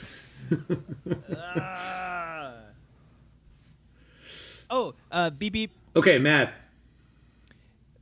Is it fucking? It's Greece and it's Mykonos or Mykonos. Mykonos is one. Mykonos, Fuck. London, You got San it. Francisco. Mykonos, London, and San Francisco. Damn ding, it! ding, ding. I knew London and San Francisco, and I forgot Mykonos. I knew that would be the tricky one. Dude, I Probably bumbled because my of way through unconscious bias racism. it. Yeah, Against Greeks? yeah. It's just those olive oil soaked bums. All right, Matt, what's your question? Okay. I hope maybe this one's more fun. What was the name in Ubik that got us laughing uncontrollably? Oh, buzz. Shit. Oh, shit. Yeah. No. Go Oh, for my it, God. Paul. Chips. No. It wasn't. It wasn't it chips? Because we No. definitely laughed at chips. We Joe did. Chip. We got, but there was an initial name. Oh, my Oh, God. shit. We then started laughing at everything, including Joe Chip, Yeah. but it was not. It was a character name? Yes. Oh, crap. Can we get like Was it like a spaghetti sauce or something? What do you even mean by asking? I me thought that? there was someone named like Ravioli or something in that fucking book. All right, clue. Paul's got the right first letter Oh, for what? for the answer to the question. Of the first name or the last name? It's the last name. C? guess. It's C? No, R. no. R. He said Oh. ravioli. I mean, it's not Runsiter, is it? Glenn Runsiter? You got it. That was Is it really? I don't That's even what we were remember- laughing at? I don't remember Yes. its last. Yes. That's what Wow. started the laughter. Okay, dude. okay. I'll take it. Runsiter and Associates. Runsiter. We were punchy that episode. Yeah. Yeah. We were feeling punchy. I lost it. I fucking All lost it that episode. I lost it probably the longest. I don't know how. Oh my god. Yeah, I was crying. I've lost most of joy in life in general, but I like cried laughing that episode. I was losing it. Oh god. Glenn All right, Gabe's on Runsiter the- and Joe Chip. I'm on the board finally. Gabe's on the board. Paul, we got some work to do, dude. Points don't matter. Matt's got 4 points. I won the meme I game got- in Iowa, so so at- I'll be at- happy for the next year. So at the end By of the round skin of your 2, teeth, motherfucker. at the end of round Yeah, 2, that it was is epic. 4 to 1 in favor of Matt. Oh my god. Okay, next category, a big one. Everyone's third favorite book of the year. Number 3 out of the top 5. I went first last time, so someone else go. I think I'll Matt's. go- I think it's Matt's turn to go first. Yeah. I'll go. Yeah, it's the Museum of Unconditional Surrender. Nice. Is this anyone else's? That just missed my top 5. It was really hard to take it to not have it in there. Right on. Yeah, as like a like a pseudo diaristic account of one's experience as like a refugee, but more importantly, just as like a kind of way of doing the like auto ethnography thing, which is a little bit tired, or can just be like boring, straightforward accounting of one's experiences, because like the currency of having been a refugee is somehow like just enough, and you can just sort of say this like, I don't know, Ugresic, like maybe it's just the magical realism elements Right. added to the whole thing, but it's just this like bizarre combination, which again and like, you know, we've discussed the difference between like capital R realism in terms of like these mimetic accounts of just like factual relating of what's going on versus what feels real and what is experientially real being probably the more important way to recount human, you know, I guess like fucking experience. I wish I could think of a different word. Lived experience. Sure. Embodied experience. Right. Yeah, I don't know. That book was just like, it was so beautifully written, and there were so many, it's like this quilt, kind of. There were just so many like beautiful components that like brought the whole thing together as a work, and effectively evoked, I think, this sense of displacement and alienation that I imagine she was going for, and therefore, like, you know, it's just like, I don't know. It's one of those things where I felt the mind meld occurring, which is a very rewarding thing in literature, because I feel like one of the things that people say often about reading is that it's someone else's brain trying to commune with your own, and in this particular work, I felt that experience more than anything else we've read so far. Nice. Paul, you want to go? Sure. My number 3 is Percival Everett by Virgil Russell by Percival Everett. And I'm sure this is where Gabe and I's top 5s are different. But yeah, I fucking loved this book. I rated it super high. And it was only after Gabe's knowledge of philosophy on the podcast, like it came out on the podcast, that I was like, there's a whole another layer to this book that I didn't even get, but I still loved it in my initial read, which is something that I think I value in complicated books, like, or any book. Like, there can be so many different levels of value for how knowledgeable you can be going into a book. So for it to grip me and to be so funny and just interesting without me knowing this, like, 75% other aspect of the book, I just found that amazing too as a reader. But I mean, I just thought it was brilliantly written.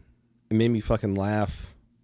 I was confused in a good way, which is a feeling I kind of search for when I'm reading too. Like I like that feeling. Yeah, totally. But yeah, I think it was just definitely just a brilliant book, and one of those books that, like, another one of those books that I feel like I need to read again. But also, I apparently have to read like 12 philosophy books before I can really totally understand it. But yeah, I don't know. It was intriguing. I just really love that book. He's got a new one out. It's The called Trees, right? The Trees. And I gotta say, as far as we were talking about before with the covers, they seem to have the same damn person. I know. I don't know what they're doing him so dirty over there at Grey Wolf. Grey Wolf, you need to fucking do something. Okay? Okay. Okay? All right, game up. Figure it out. I'm the boss. I'm the boss. I'm the boss of Grey Wolf Press. All right. Not well, good enough. Not good enough. Not smart enough. Man. Yeah. So my number 3 is The Museum of Unconditional Surrender by Dubravka Ugresic. Wow. Yeah, baby. You didn't say that was it, but We don't have to always say it. I like the mystery. Yeah, I totally agree with Matt. I think he put it well. Describing the book as this weird quilt of, like, profound realism and just this psychological sense of kind of global homelessness, along with these very, kind of similar to, I guess a little bit of, like, what Mackie did with these very surreal moments where the unreal intersects with the real in these kind of, like, weird, or even Diop too, like in these kind of, like, mythical sort of, like, local legend type ways, like the scene at the birthday party or Christmas party, I forget what it is in that book, where they're visited by that, like, angel entity thing, like, very bizarre. And I mean,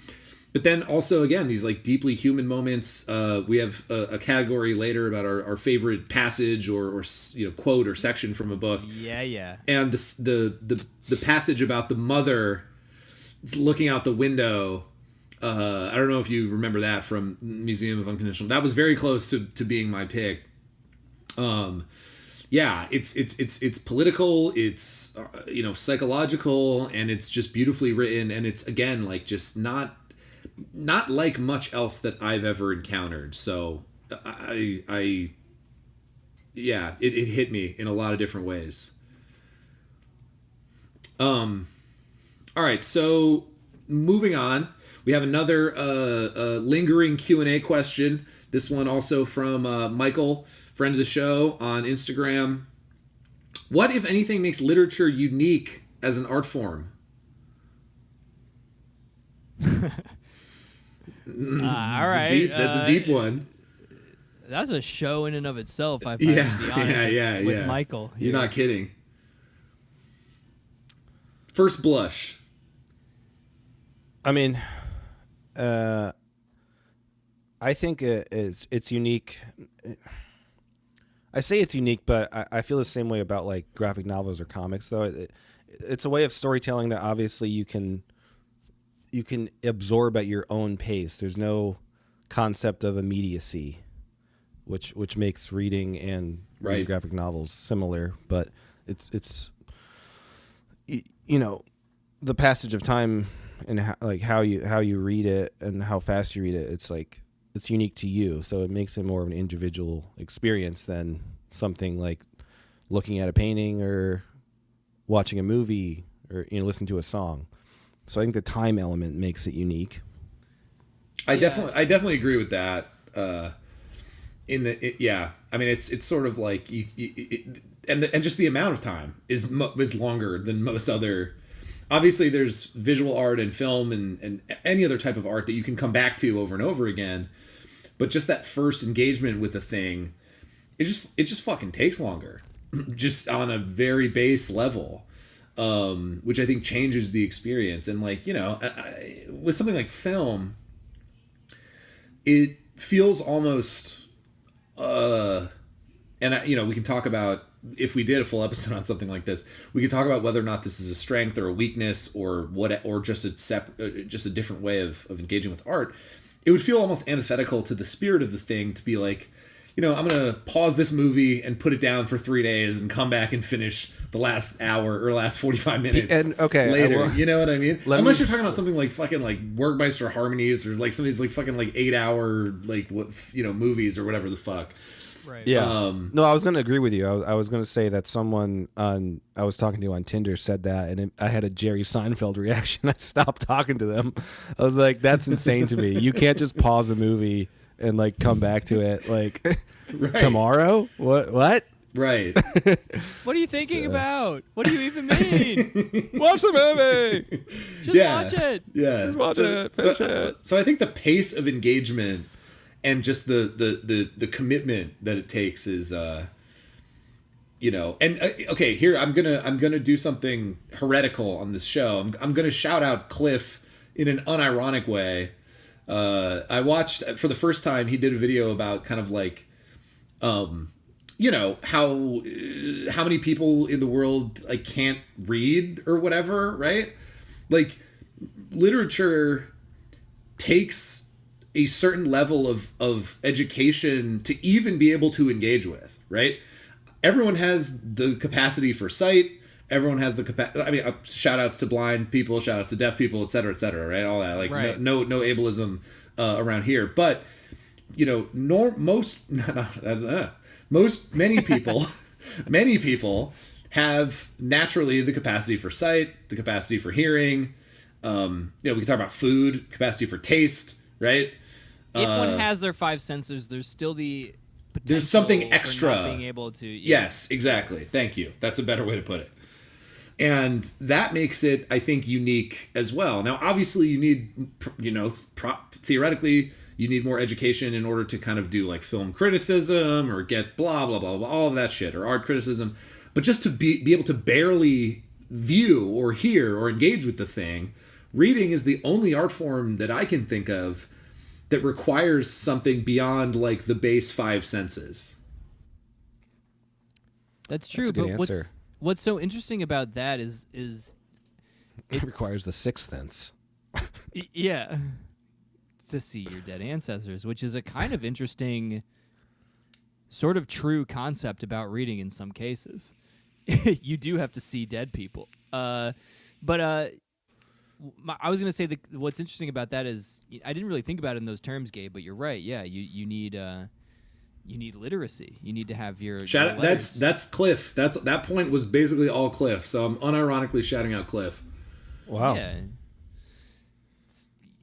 The guy is he's not some cartoon villain. He's fine. However, because it just complicates what my answer was going to be until just now was like language. Books still set a tempo where I think visual art does not. However, I think we live linguistically way more than we live, I think just like our linguistic immersion is probably the most constant stimuli in our lives and the most constant sort of like medium that Shout we out interpret Derrida. and kind of. Is that true? Is that Derrida? Well, kind of. So even if you don't have literacy, even if you are literally, you can't read, you can't, whatever, you haven't learned how to read, you're still speaking probably or engaging in interpreting other people's speech or reading it, visually or, I don't, you know what I mean? Like something like that. So I don't know. I that's a very ham-fisted way of saying that's my answer about what's unique about it, I suppose. And like I said before with with Ugresic, if one has their literacy and can engage in literature, I personally find it to be the closest to the mind meld thing I was talking about. Because you don't have, you just have the language, which everyone can sort of develop, but is evocative or is the referent to a reference point, which is provided by each person's subjective experiences, and therefore, like, you can bring something. I don't know. I'm in the weeds. Someone bail me out. No. All right, that next category. That's good. Okay. No. I mean, I think that's right. The mind meld thing, I think, is I imagine that there would be partisans of all the other art forms that would disagree with you, but I think that it's a question asked of us. You know what I mean? I think it's a matter of degree. Yeah. I don't think visual art can do it. That's a spicy take, probably, for some visual art people. You have to talk about that in the art section of the Discord. Yeah.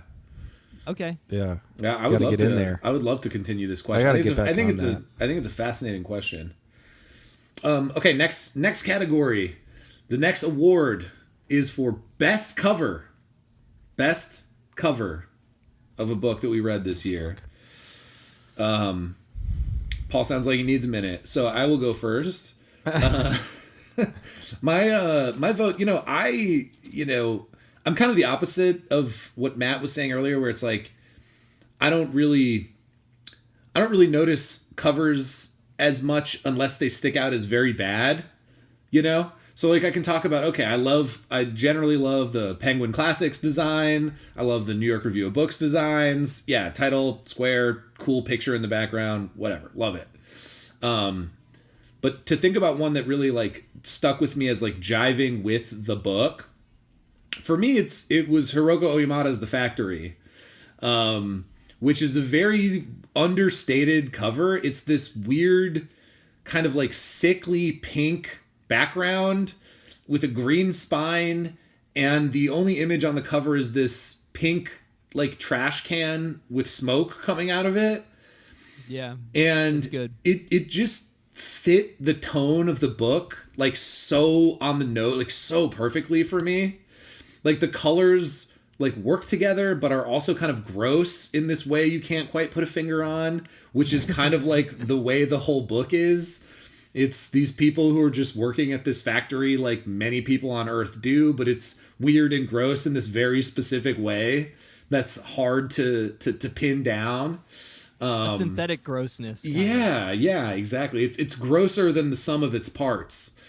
And so for that reason, for the simplicity and also the weird way that it echoed my subjective feeling while reading the book, it's Hiroko Yamada's The Factory. The edition we read was New Directions published, so shout outs. Mine was I can go. Or you can go.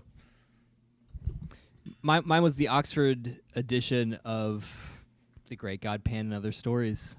It's like cloth bound. It's a yellow color, and there's like these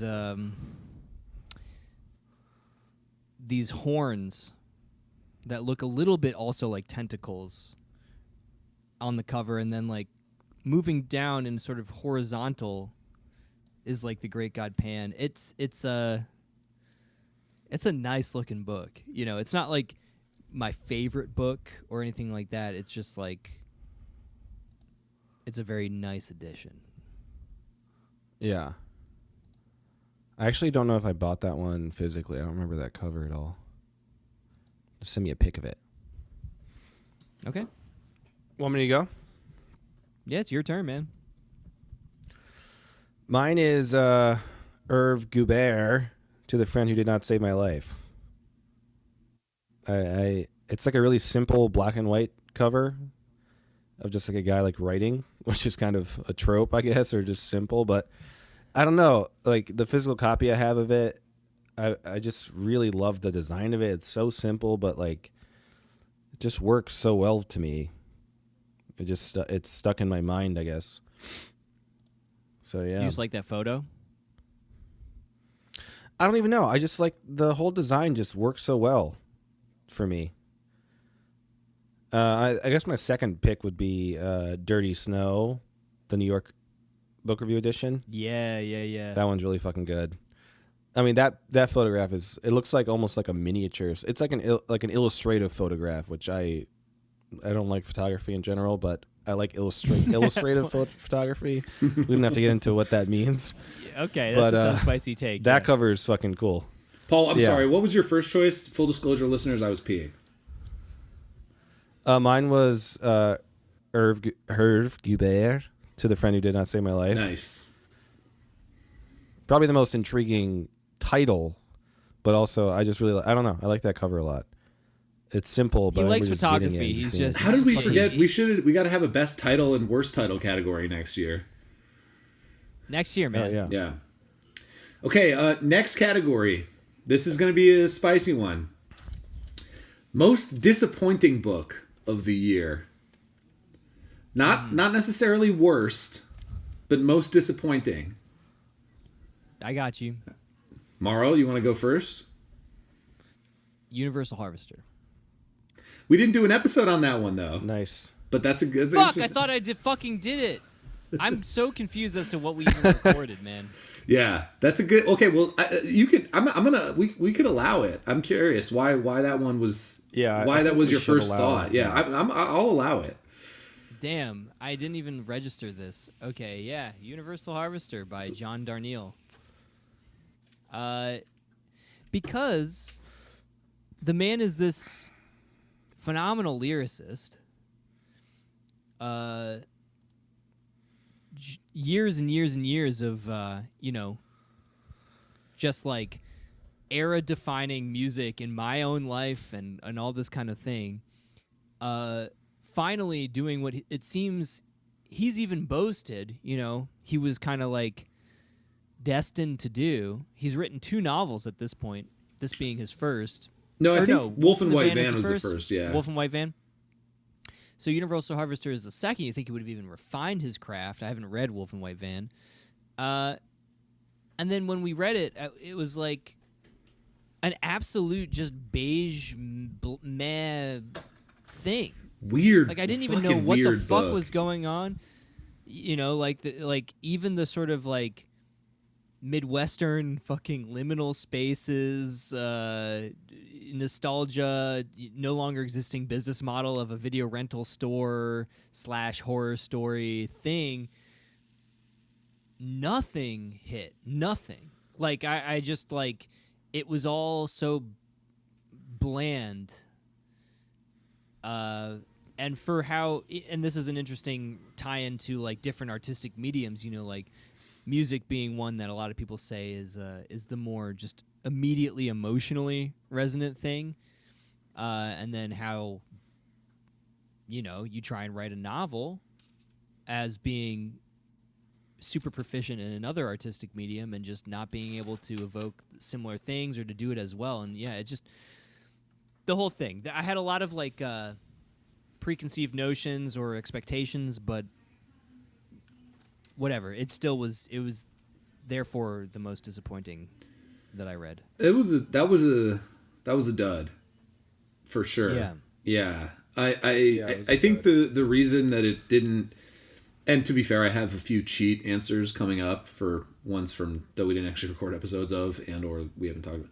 But yeah, I think the reason it didn't crack that discussion for me is that I kind of expected it to not translate from the lyricism to novel form, at least not as yeah, please. My answer, had I actually registered that we hadn't done an episode, would have been the music or the air conditioned nightmare. Yeah, that would have been the one that I expected a lot Henry of. Miller. It was very, very bad. Yeah. Yeah. That was a yeah. Well, all right. Well, so my disappointing book of the year, and apologies to a friend of the show, Nate, who I know is a big fan of this. Who I know is a big fan of this person, was Don DeLillo's Cosmopolis. Ooh, Not the worst book we read. That's a separate category. We'll talk about that later by any means. But in terms of the gap between what I expected from this person's reputation, DeLillo, obviously one of the most respected authors, certainly one of the most respected American authors of the last, 70 years, 60 years. Certainly in the kind of, postmodern era.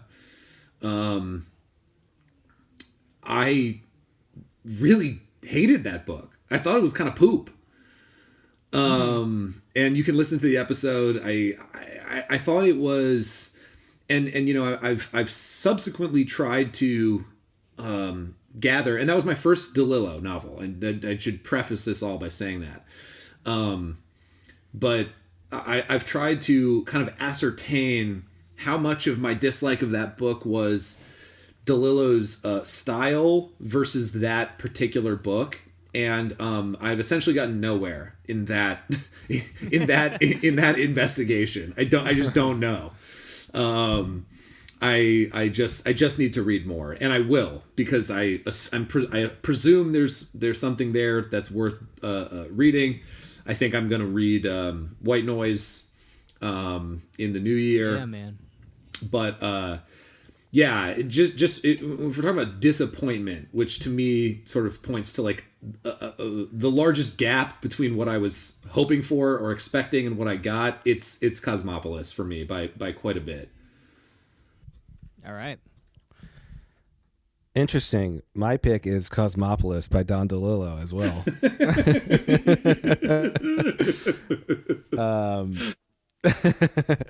I mean, that was my pick, and I expected a lot from it as well. My Hirakami Dum Dum fanboy nature, I had heard through the grapevine or whatever saying that they fit into a similar category, so I was excited to hear or read another. Know why. I don't know why either, because nothing really was similar to Murakami at all, and maybe, but like you said though, Gabe, is like maybe that book was an outlier in terms of his greater works. But it was just like it was a poo-poo book for sure. It was it was annoying to read. There was a lot of boomer language in there, even for the time. I was just like really let down by it. I know we memed on it in the episode, but like the writing of the rap lyrics was just put it over the edge that for sticks me. out. Like that just put it. I was like, oh, I know it's a small, it's a very small chunk of the book, but like it was just emblematic of how it felt to me. It's like when Kendall sings the rap song for his dad. Yes. But then without even like layer of tragedy. But that works. Yeah. No, you've seen that's in season 2. Oh, okay, yeah, two. yeah. I've seen the episode. Yeah. I'm sorry. I'm just very afraid of spoilers. No. We won't spoil it. We'll never do that to you. Kendall dies. Just kidding. He doesn't. I'm just kidding. Not like that boy. Yeah. When I was watching Lord of the Rings, the Fellowship of the Ring, and when I was a teenager, my friend he didn't even know what was going to happen, but he shouted out before the movie started. He just shouted out, "Gandalf dies," and he didn't even know that he died. And he turned to me afterwards, and he was like, "Oh my God, he does die." But I was a nerd, and I was like, "Listen, you'll just have to wait and see." I remember when the I know, dude. Wait, Matt. I know exactly what you're going to talk about. I think is this about our Harry Potter downtown hometown release day? Yeah, I know who you're. Yep, yes. I was going to bring this up. Line out the door for the new release of the Harry Potter book. I forget of Borders. I think it was the last one. It was Chapter 11, no longer existent business Borders bookstore, and somebody was just like Snape. Someone's just like, Snape dies. Snape is dead. And I remember, I think someone was crying when they made people. Yeah, this was a guy we knew from high school who was just like the worst type of like hybrid elitist lit bro and like just mean-spirited troll. Yeah. And I remember that night we were all downtown and he was just going around introducing himself to people. It was actually not Snape. They thought they were spoiling it, but they were wrong. They were telling everyone that Ron dies.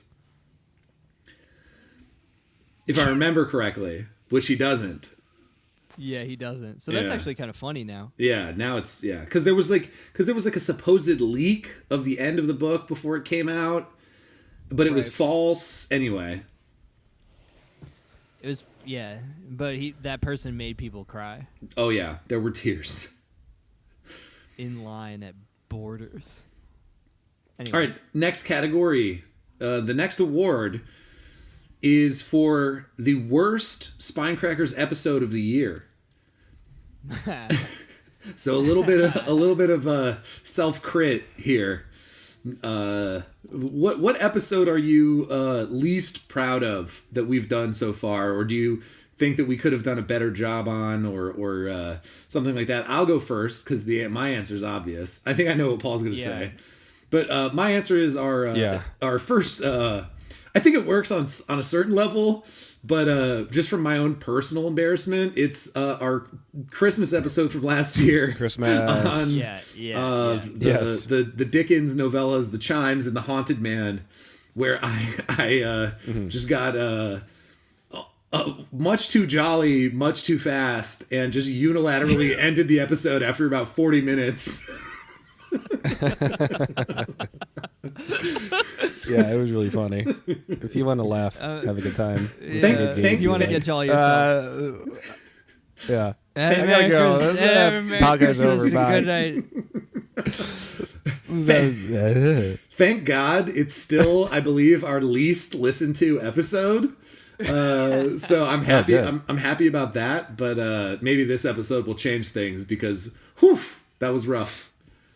Yeah, just like chart his course. That's the fun part about listening to it now. Yeah, not proud of that you one. Want to go? Sure, it's Ah Cheng, King. Oh, really? Because and you know why? Same reason as Gabe. I got so drunk, and I was drinking just Kettle One on the rocks. And I also just was so at least that's respectable. I was drinking Natty Light seltzers.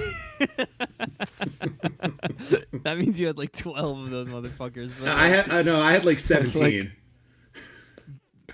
What you a should be fucking dead. drink. That's like being a country soy boy. Natty Light seltzers.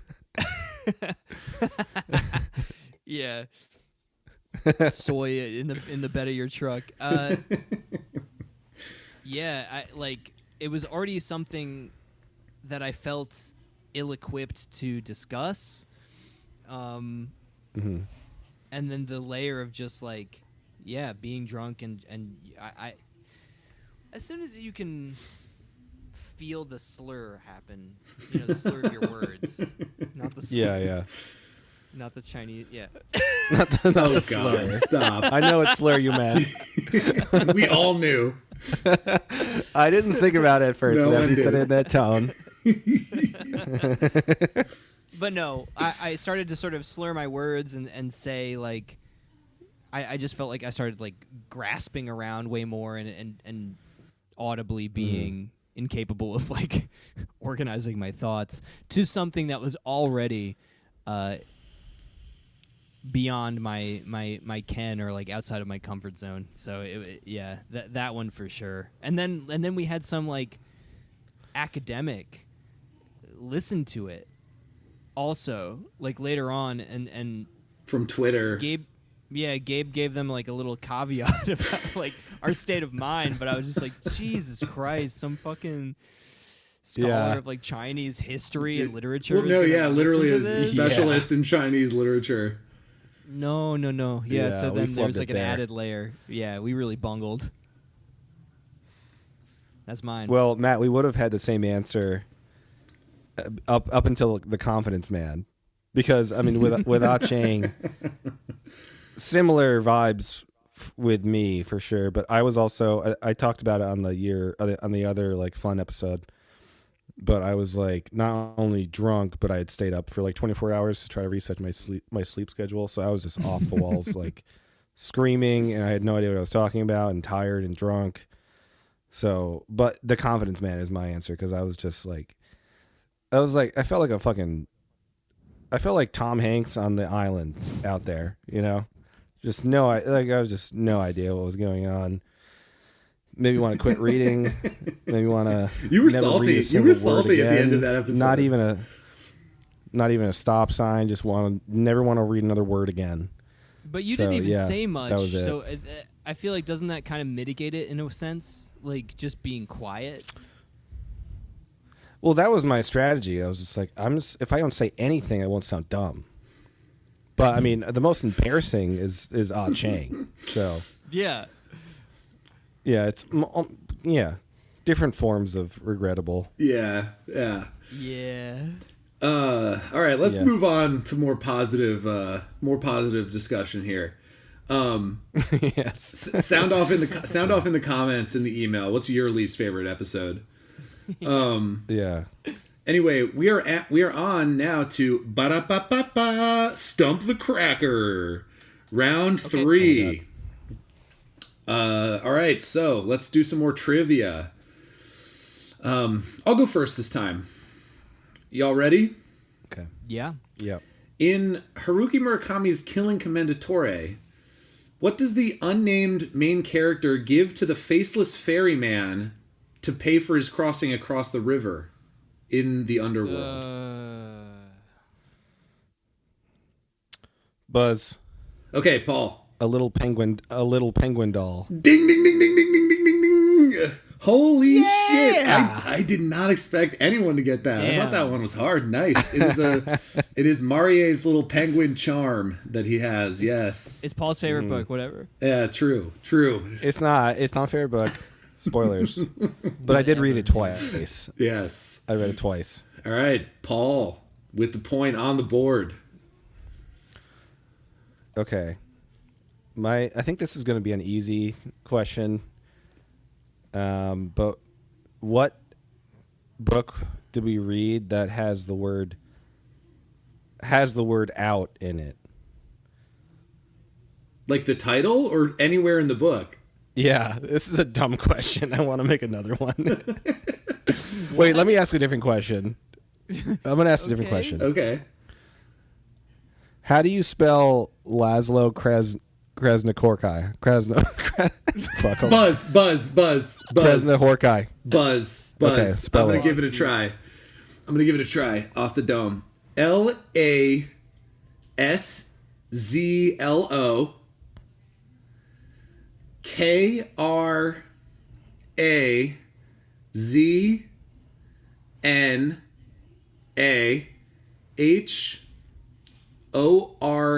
KRAZNAHORKHAI. Oh my God, so close. Fuck! You were 2 letters off. God damn it. Matt, do you want to give it a go?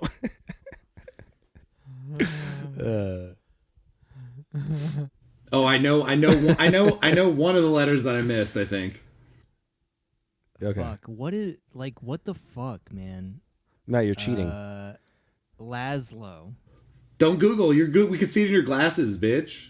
Yeah, we can see it Not in cheating, the dude. white I'm not screen. cheating. Your It comes from screen the is changing colors. I don't know. I just think there's not a H at the end of Krasnohorkai. It's just AI. Just KHI. KHI. You are correct about that. Damn you it. were correct about that. Gabe, you were very close. You spelled Laszlo right. It was KRASZ. I knew that. I knew I fucking missed it. ORKAI. Damn it. I wouldn't have gotten that. It's just like the S's are The so S's are like tricky. fucked up. Oh shit. All right. Well, that's Nice job, Wait, though. what did you mean about the first one though? What is out? Yeah. What was the answer to that? Okay, name one so- book we read has the word out in the title. In the title? What is it? Oh, In the well, title. okay. Well, now we can't because now we'll have time to think about it. You got to think of another question. But Well, let's just do it right now, and I'll have 2 in a row, and then okay, fine. maybe I'll fine. think of another one. All right. What? That has out? Maybe okay. This Is is it- maybe there's just maybe the this isn't letters? a bad question. Like No, the word it's out the or word just the out. letters? No, the word out. Oh, Buzz. I know. Yeah. A is it? burnt out case by Graham Greene. Correct. Yeah. Okay, I'm taking that point. Correct. I'm taking that fucking point. That's fine. I'll take that. I could not think of it. Okay. All right. Okay, good. so that wasn't a terrible question. No, All right. that was not a bad question. I get it. All right, Matt. Mine? Yeah. Okay, what is the name Mine? of the secret society in John Crowley's God damn it. The Great Work of Time? What? No idea. Ugh. To be honest, I wouldn't have been able to answer this if I didn't look it up. I have no. Okay, I'm gonna take a hint. Yeah, hint. It's a pun. Okay. On. Wait, Okay. what Okay. That's not that good of a hint. why not? The British Secret India Society.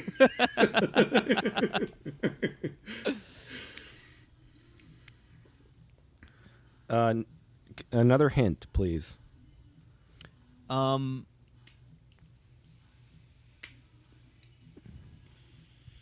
Fuck. It's hard to. Let me. Maybe I'll think of a different one about this book. What is the name of like Okay. the leader of that organization? Oh, Buzz. I know that. I mean, I think I know. Gabriel. Casper Last. I mean his title. Oh, fuck. I don't know. That's great though. I like that you know that, but it's his title. I don't know his title. I think the point should go to Gabe because I honestly like forgot this entire book. Honestly, Yeah. I don't even know if I read it. That's how It's- gone it is So from my it's memory. it's the president pro tem and the Otherhood Oh, the Otherhood, like the Brotherhood. is the name. I remember of the that group, now. The out of time Shit. group. Yeah. I can remember character names, but fucking fuck. That was impressive. I would have not even been able to say Casper last. So It stuck with me for some reason. Do I get a point? Let's give Gabe a point, huh? Yeah, let's give him a point. Let's make this close. It's 4-3 now. Yeah, I like I'm that. more of like I remember faces pretty well, so Not good for books doesn't memory. really work for books. All right. That's round 3 in the books. 4-3. Okay. Next up, we have our second favorite book of the year, number 2 in our top 5 lists. I haven't gone first in a while. I'll go first here. Mine is Herman Melville's The Confidence Man. Late entry, late to the game. Our most recent episode read. The book blew me away in so many different ways. Just historically, philosophically, literarily. The way Melville weaves together this, like situation of this character and or maybe multiple characters and these very, very thin, like you have to catch them in the right light through lines of the plot. You know what I mean? It was so delicate and subtle, and it's funny, and it's just a document of America at this very particular moment in time, but isn't obvious about being that thing, and even only functions that way partially in hindsight based on some things that happened after it was published. It was I'm still struggling with precisely what to make of it, but it was brilliant, and it was just one of the most enjoyable reading experiences that I've had on the show. So it has spurred me to read more Melville. I'm going to be reading Moby Dick next year because of this book. So that's probably says a lot right there. My answer is the same. Nice. For Yeah. the stuff Gabe said. Let's go. Yeah. I mentioned on that episode that I had failed to finish Moby Dick a number of times, and that will be remedied as well, including the rest of Melville's works. He just feels like, it was such a mind-blowing I don't know, man. It was just fucking like incredible. Like what the person was able to perceive in their culture at the time, and fuck yeah, I'm sorry, I don't know what to say. It's just like it's very mega. very It's just a mega book. Yeah. Read it. I didn't read it. I didn't read that book. All right, Paul, you're number 2. My number 2 is Dirty Snow by Cinnamon. Nice. Right on. I fucking love that book. It's one of those books that has stuck with me. Cinnamon in general is, probably top 3, top 2 favorite writers of mine, and I just really fucking loved that book so much. It was like a great World War II novel. I think Gabe, you said it was the best World War II novel ever written, which I haven't read every. I've read every novel, single so one. So how to answer? You've read every single one, so you can say that.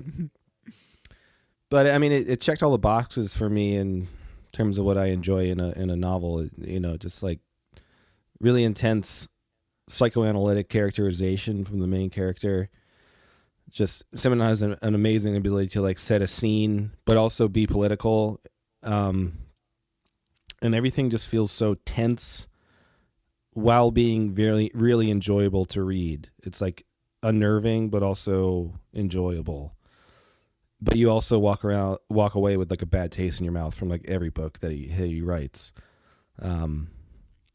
It's like brooding, which is something that I like as well, regrettably. But I love that book a lot, and I still think about it. And fucking good book. Simonon rules. Hell yeah. Simonon does rule. Simonon rules. Simonon books rule. I was trying to find a way to do the San Dimas High School football rules, but with Simonon, but it's just not possible. It's okay. All right. We have a one more lingering Q&A question, also from Michael on Instagram. What do we say to people who don't read fiction or think it isn't worth their time? I think this is an interesting question for all of us for different reasons.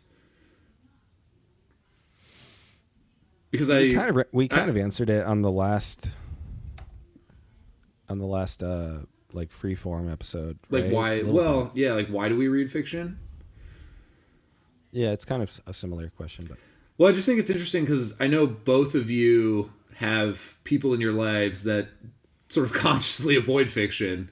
Your dads. Yeah. And so I wonder. My dad actually reads. My dad read fiction. Oh, I thought your dad mostly read like military history type stuff. I thought it was like classic dad. He switched over and yes, he's read like 7,000 page books about war, Civil War, World War II, World War One. But he's recently switched over and read like all of the Homer Hickam books, which are, like never heard of it. Borderline nonfiction. It's like what's that movie with Jake Gyllenhaal about the rockets? October Sky. You know what I'm talking about? October Sky. It's like it's like creative nonfiction.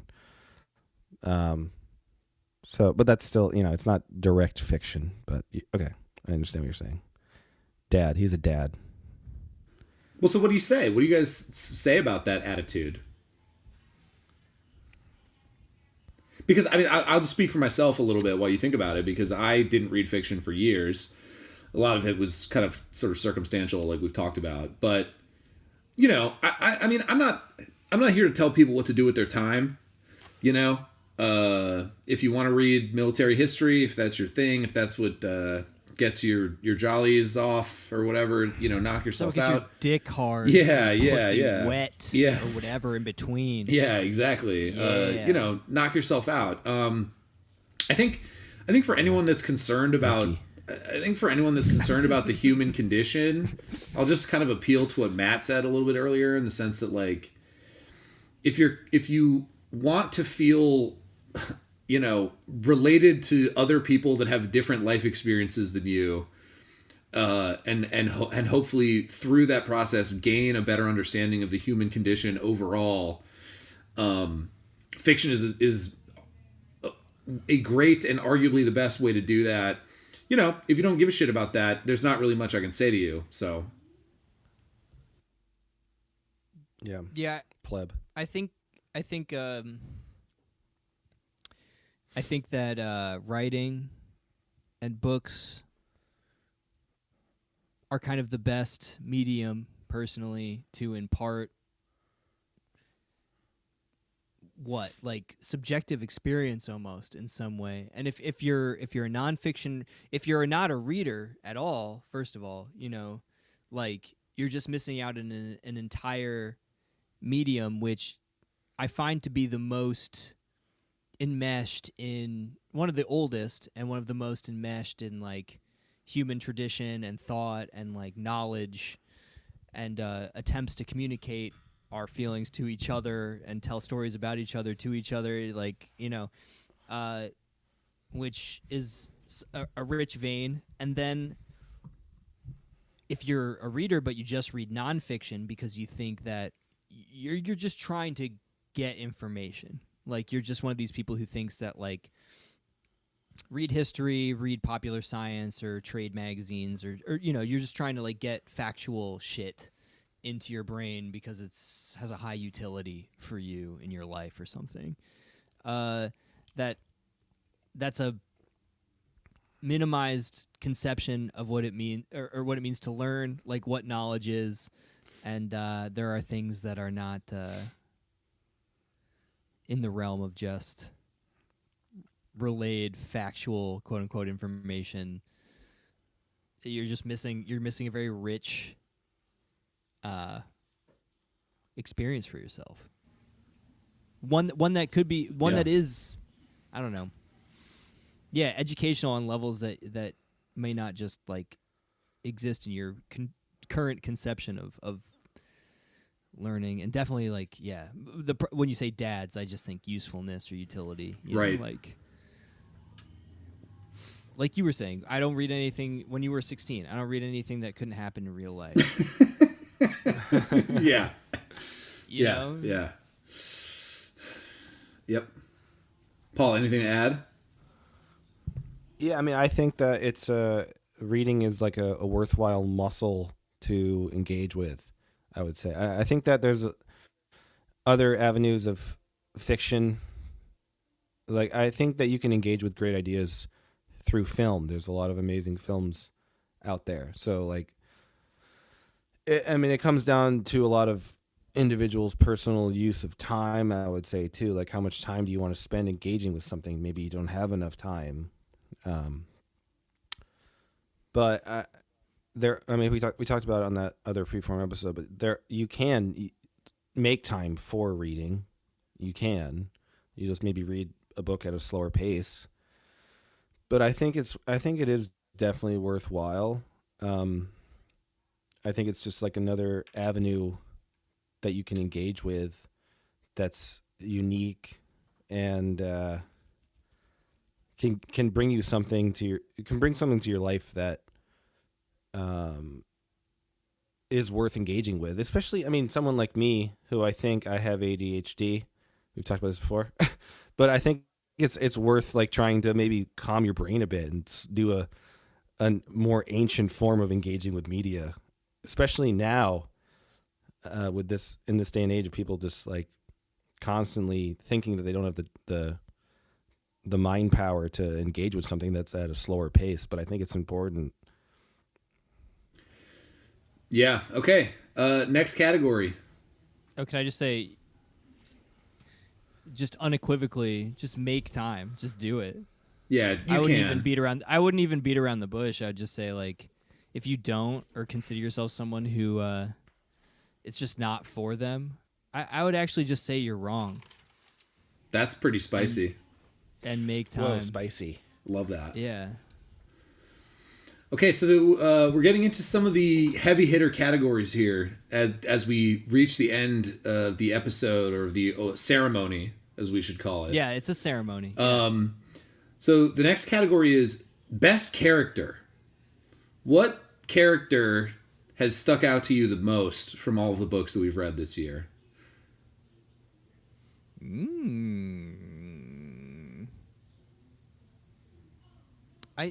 It might still be Dirty Snow. Okay.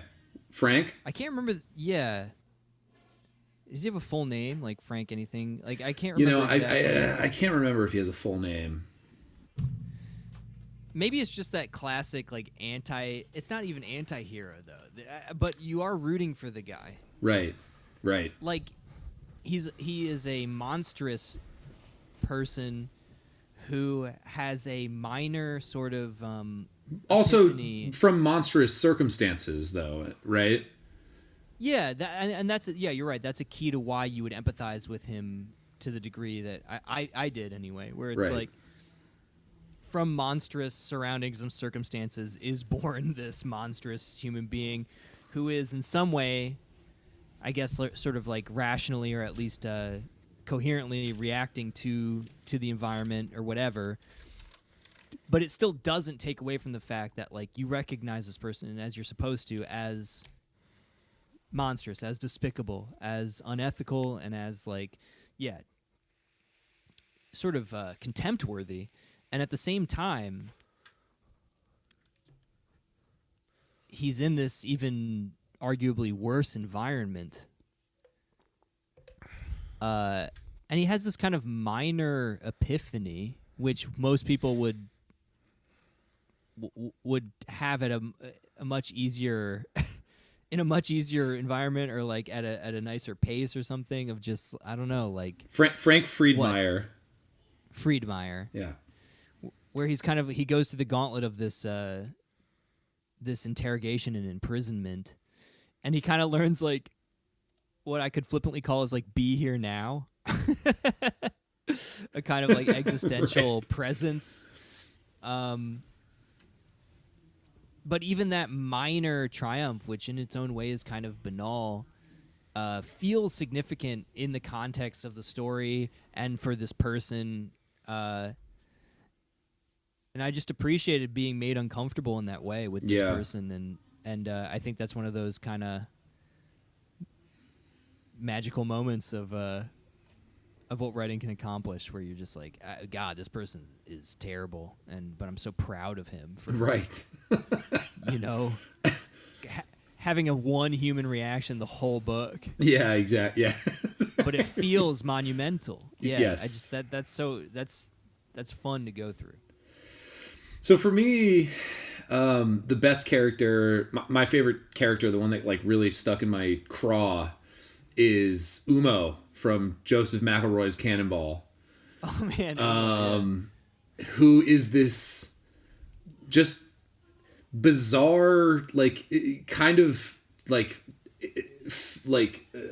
otherworldly being who seemingly like shows up randomly at these like arguably fate appointed moments for the main character of the story.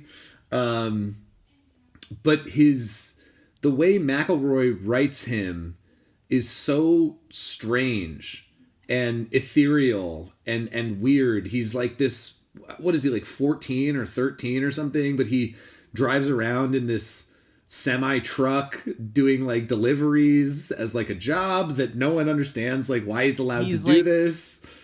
He's like otherworldly competent at like everything that he attempts. Yes. He's 14. He's also 300 pounds. Right. Like, yeah. But he's also like this beautifully elegant diver. Yeah, exactly. Right. Yeah. So Umo as a character just really like stuck with me. And he's not, certainly he's not, we don't get as much of his internal life as we do for someone like Frank from Dirty Snow or a lot of the other characters. But like he just was written so strangely to me that it was like, just deeply memorable. So yeah, Umo was my favorite character of the year.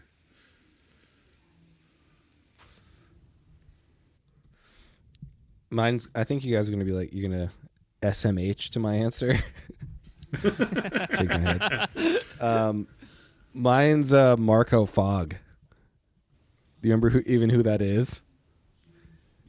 I don't. Trivia question. Trivia.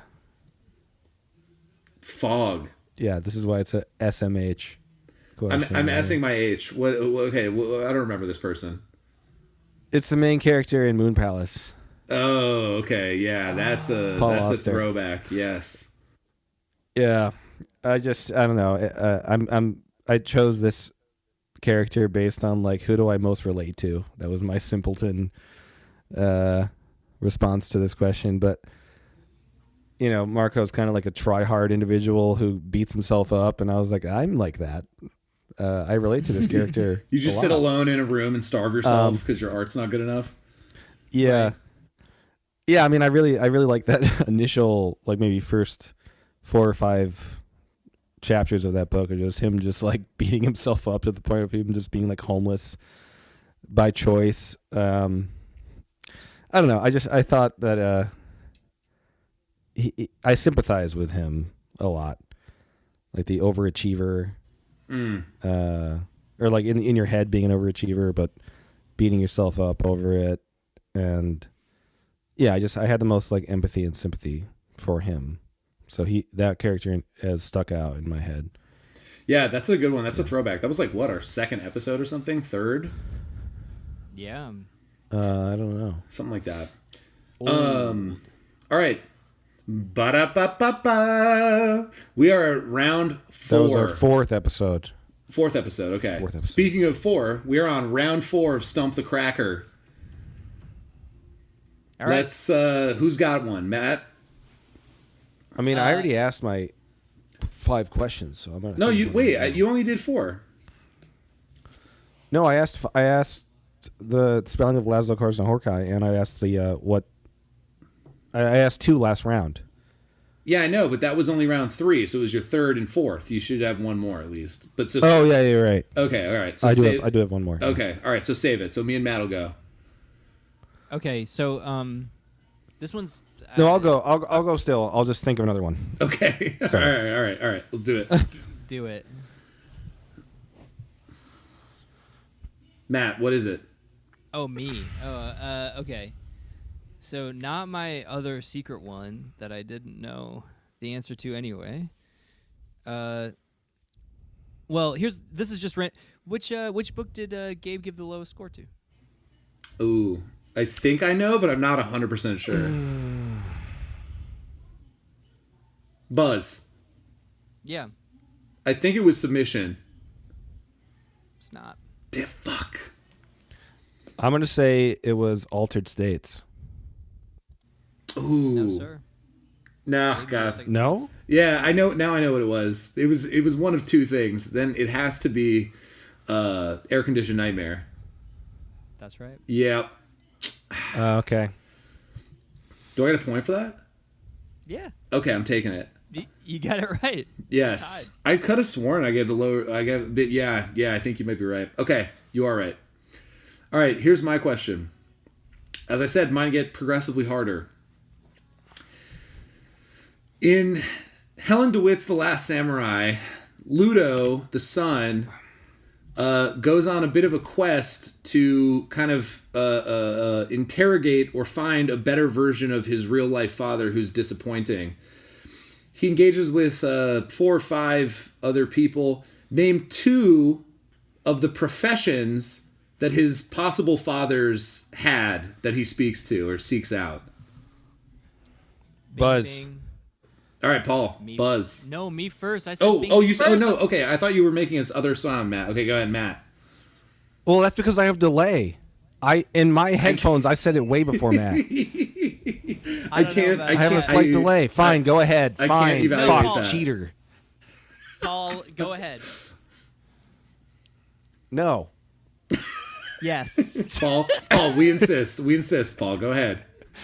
do it. Okay, doctor Okay. and architect. Okay. No and no. Neither is true. Oh fuck.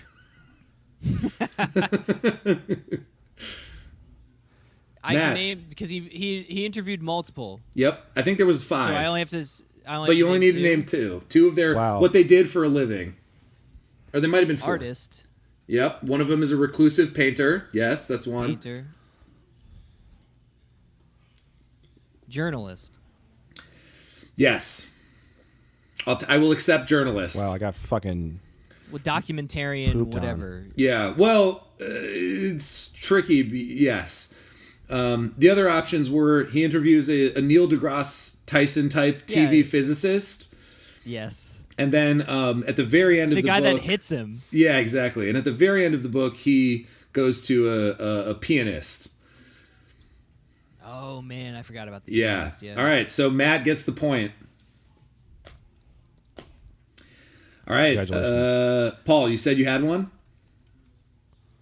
And then I you're do. Gonna, and then you're gonna think of another. Okay, go. Yeah. What is the highest rated book on Goodreads with 10,000 or more votes? How dare you? Jesus. Oh, that's tough. With If you 10,000 can name one in the top 30, Okay. I'll give you a The point. King James Bible. Buzz.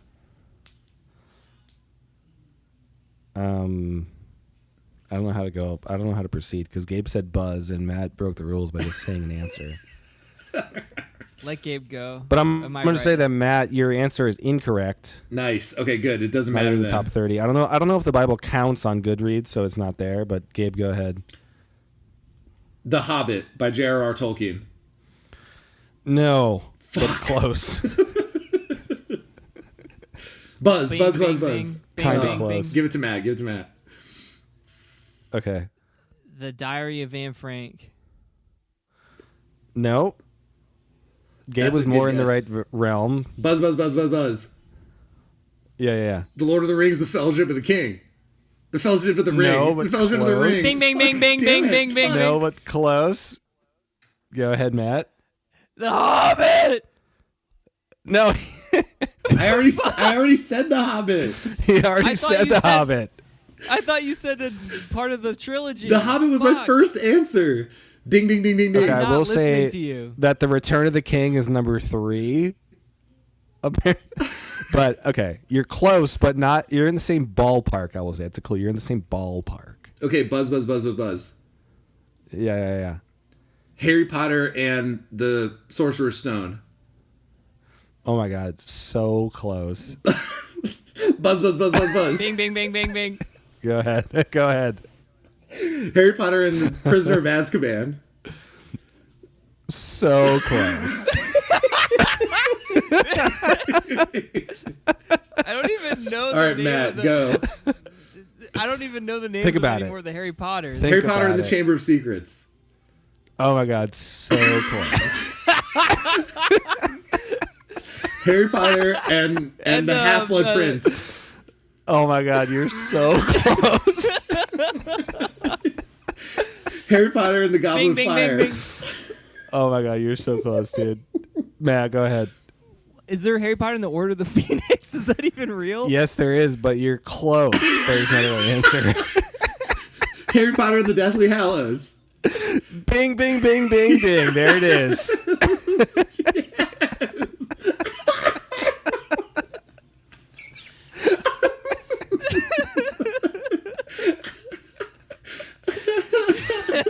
Damn it. Damn it.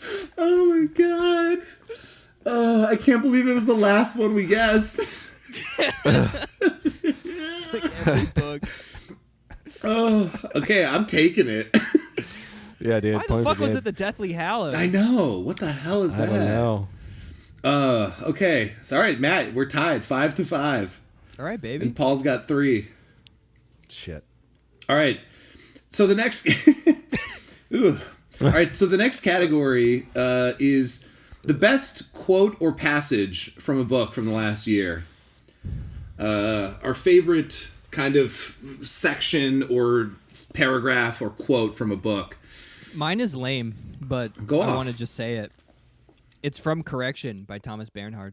And And it just goes, all the walls and finally the ceiling of Hiller's garret and the floor, made of irregular, rather wide planks of larch wood, their grain forming the strangest patterns that instantly brought to mind earth formations as seen from the air, surface formations in some non-European regions in Asia or South America.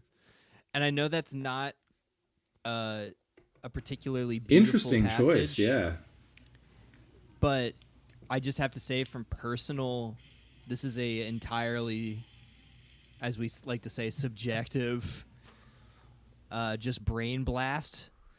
In my old office where I used to work, on the elevator, they had this faux marble flooring, and it looked like you were floating miles above a mountain range.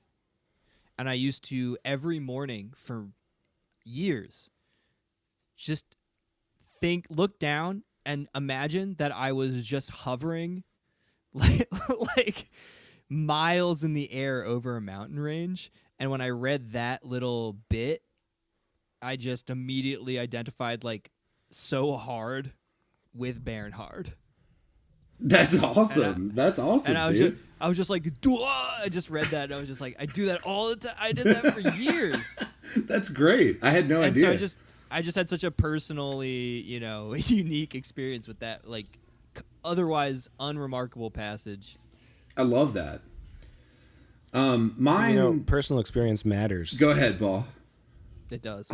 No, you can go ahead. Okay. Well, so mine is from Gene Toomer's Kane, and it's almost a self-contained chapter. I'm not going to read the whole thing. It's only a page. It's only 2 pages, but I'm going to read a big, decent chunk of it. It's from the chapter entitled Robert, RHOBERT,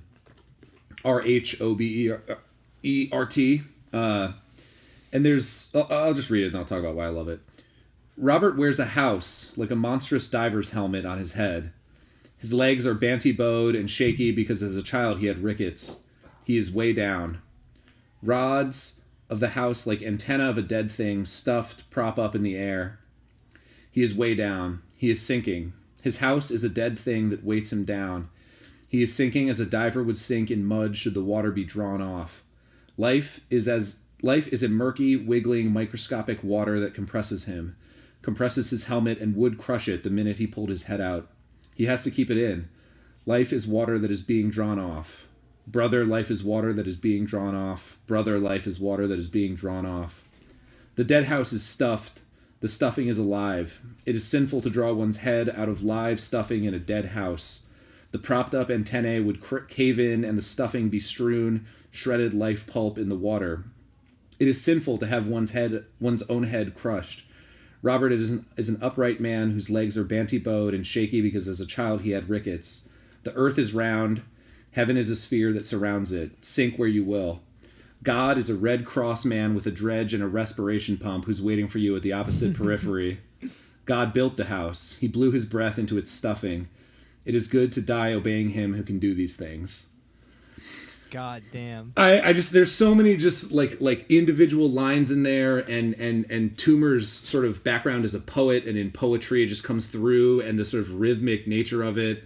And then just kind of topping it off with that line, God is a Red Cross man with a dredge and a respiration pump who's waiting for you at the opposite periphery.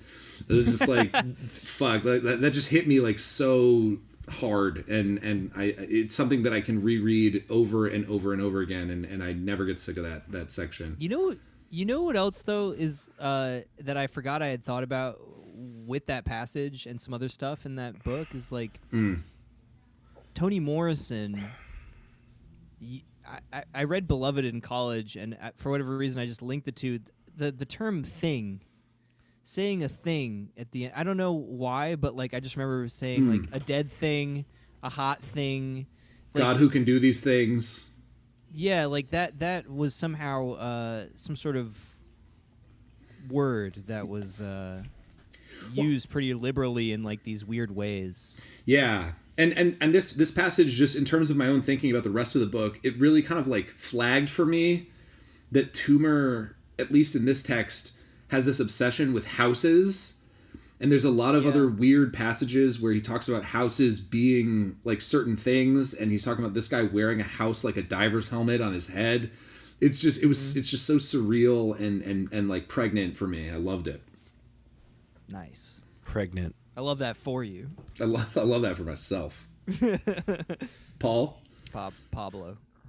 Is this like, did we have another section for like favorite chapter, or is this only passage? I mean, if it's a whole chapter, do we have two? If you have a whole, no, we don't. If you have a whole chapter, you can mention it. Just don't read the whole thing, please. Yeah. I can't read the whole thing, but I mean, my favorite chapter, it isn't the book we read on the podcast, but it's from The Mountain Lion. And it's chapter 6 when Ralph and Molly go in through the tunnel. And oh my god, the ending of that chapter it still gives me goosebumps. I'll read the last passage of the chapter. Do it. But I mean that whole chapter, I mean the whole book, we all gave it a 5 out of 5. We should probably do like a recap episode of this book maybe at some point. Yeah, I'd be down. But that chapter in particular, like it was just it's the best chapter I've ever read. It was just like basically like the two. I don't want to explain the whole book, but I mean, there's basically a moment of coming of age in a brilliant coming of age story, and it's so poetic that it's about a chapter of them going through a train tunnel and coming out the other side. But it's just like it's kind of a manic chapter, and there's like weird subliminal growth that the characters go through within the tunnel, and they come out and they're different characters by the end. They don't even necessarily know why they're different, but like something has changed, and it just relates to so much about anyone's own and my personal experience of childhood and those moments of like coming out of your childhood and entering adulthood, and those moments, like I think everyone can kind of point to certain moments in their lives where they like suddenly felt the change. Maybe there's like a few moments, but that it has always been like so interesting to me. Just like suddenly, oh wow, I feel different. And I I'm think no longer a child. I think that before you read it, I just think one of the things that Stafford captures so well in that book throughout the text, but particularly in this moment, is like, as you already said, like that feeling of knowing how irreparably and you can't go back, that things have changed from this moment, but also not being able to put your finger on why. You know what I mean? Yeah. I feel like that she captures that so fucking well. So I'll just read the last little bit of it. The last sentence of the paragraph I'll just read, actually. Ralph's childhood and his sister's expired at that moment of the train's entrance into the Surcharge Valley. It was a paradox, for now they should be going into a tunnel with no end, now that they had heard the devil speak. I mean, so good. Obviously you need to read the whole chapter. It's like the climax moment of just being like, fuck. It's almost like I relived that experience of coming into that moment in my childhood in that chapter. Yeah. So that's why it's resonated with me so much. Which I think is what Matt was talking about, like the mind meld moment. Yes. That book did it for me, but that chapter in particular was just like, fuck. It blew me away. That's a good one. My other cheat answer for patrons that I still think I like the tumor passage better, but my other cheat answer is I'm reading Infinite Jest right now. I'm doing vlogs over on the Patreon. Go listen to those if you're interested. But the whole eschaton scene from Infinite Jest is one of my favorites of the year, and that I've read in many years in all of literature. So if you know, you know. I'm glad you like that. That is... I mentioned this like before, but like that is that tends to be, from what I've heard, most people's like, what the fuck is this doing here moment in the book. Yeah. So I'm glad because I liked it too, and I was just like, yeah, most people are so critical of that spot. Those people are tripping. They're whack. Yeah. Yeah. Okay, next category. Another positive one. Best episode. Best Spinecrackers episode of the year. What episode do you guys feel most proud of? That we really did a fucking bang up job. Made some good points. Enjoyed it. I'll go first. My answer is a book that's already been mentioned, but I feel like we did a really fucking good job with Air of We Bears to the Friend Who Did Not Save My Life. I feel like that was a really good episode. I feel like we treated a book that is has a lot of really complicated and difficult themes. Suicide, AIDS, homophobia and all that stuff. I feel like we did a good job handling that book in a way that it demands. Both from sort of like a thematic and a historical perspective. There's a lot of stuff in there that's kind of easily missed that I felt like we brought out for people who maybe wouldn't otherwise pick up on it. I'm proud of that discussion, and I thought it was fruitful. I don't know. I have a hard time with this one. I'm thankfully there's not too many episodes where I'm not like proud that something got breached, but like back to back, like or front to back, I guess, like the Nathaniel Mackey one, I would say, and then I felt like it was so palpable how much we liked it, and then probably ironically because of the our estimation of the book itself, but the Altered States episode with Dan. That was that was a really good episode. Yeah. Shout out to Dan from Viva La Dude podcast. Yeah, I thought that one was like maybe the most potentially entertaining one for people. I don't know. That's good. Paul, your winner. Best episode of the year. I mean, it's hard. I think I'm going to go with Dirty Snow, actually. I think that thinking back, I think we did a good job of exploring like every avenue and every And just every thought we had, I think we explained it well and clear, and explored maybe different themes than what avid or like common Simonon readers might have overlooked. Even, you know, I feel like we sometimes, For sure. I'm giving us some credit, but I think we can do that with certain books, and I think maybe we did that well with that book. We do that with every goddamn book, motherfuckers. Yeah. All right. We've got 2 categories left, and they're the big ones. The worst book of the year and the best book of the year. So, the next category is the worst book of the year. Have we done? I thought we were gonna do a bottom 5. We were gonna. I don't know. I didn't think we needed a whole bottom 5. We're My just gonna most do. disappointing I still want- was can I very do mine? close to this. If you want. Because I do have a bottom 5 I wanted to do, and I was looking at it. I was like, we haven't done any of these. All right. Well, Paul's gonna do a whole 5, and then me and Matt will just do our least favorite. Yeah. Okay. Want me to go? Yeah. Pop off. My number 5 worst is Ubik by Philip K. Dick. Number 4 is Last Samurai by Helen DeWitt. Ooh, that's spicy. 3 is Submission by Michael Houellebecq. 2 is Luster by Raven Lalani. Yeah. And 1 is Altered States. Altered yeah. States. Worst book of the year for me. Altered States was bad as a book. Good as an episode. Yeah, it was a bad book. Yeah. Right. Right. Yeah. So yeah, I thought we had a bottom 5 originally in the email. We might have miscommunication, Yeah. apparently. I'll say mine. You know, I guess it's been given away by one of the trivia questions. I thought when I did this that I had given Submission a lower score, but for me the worst book of the year was The Air Conditioned Nightmare by Henry Miller. I thought it was an absolute mess. I thought the Miller's view of America was so impoverished and just cringe and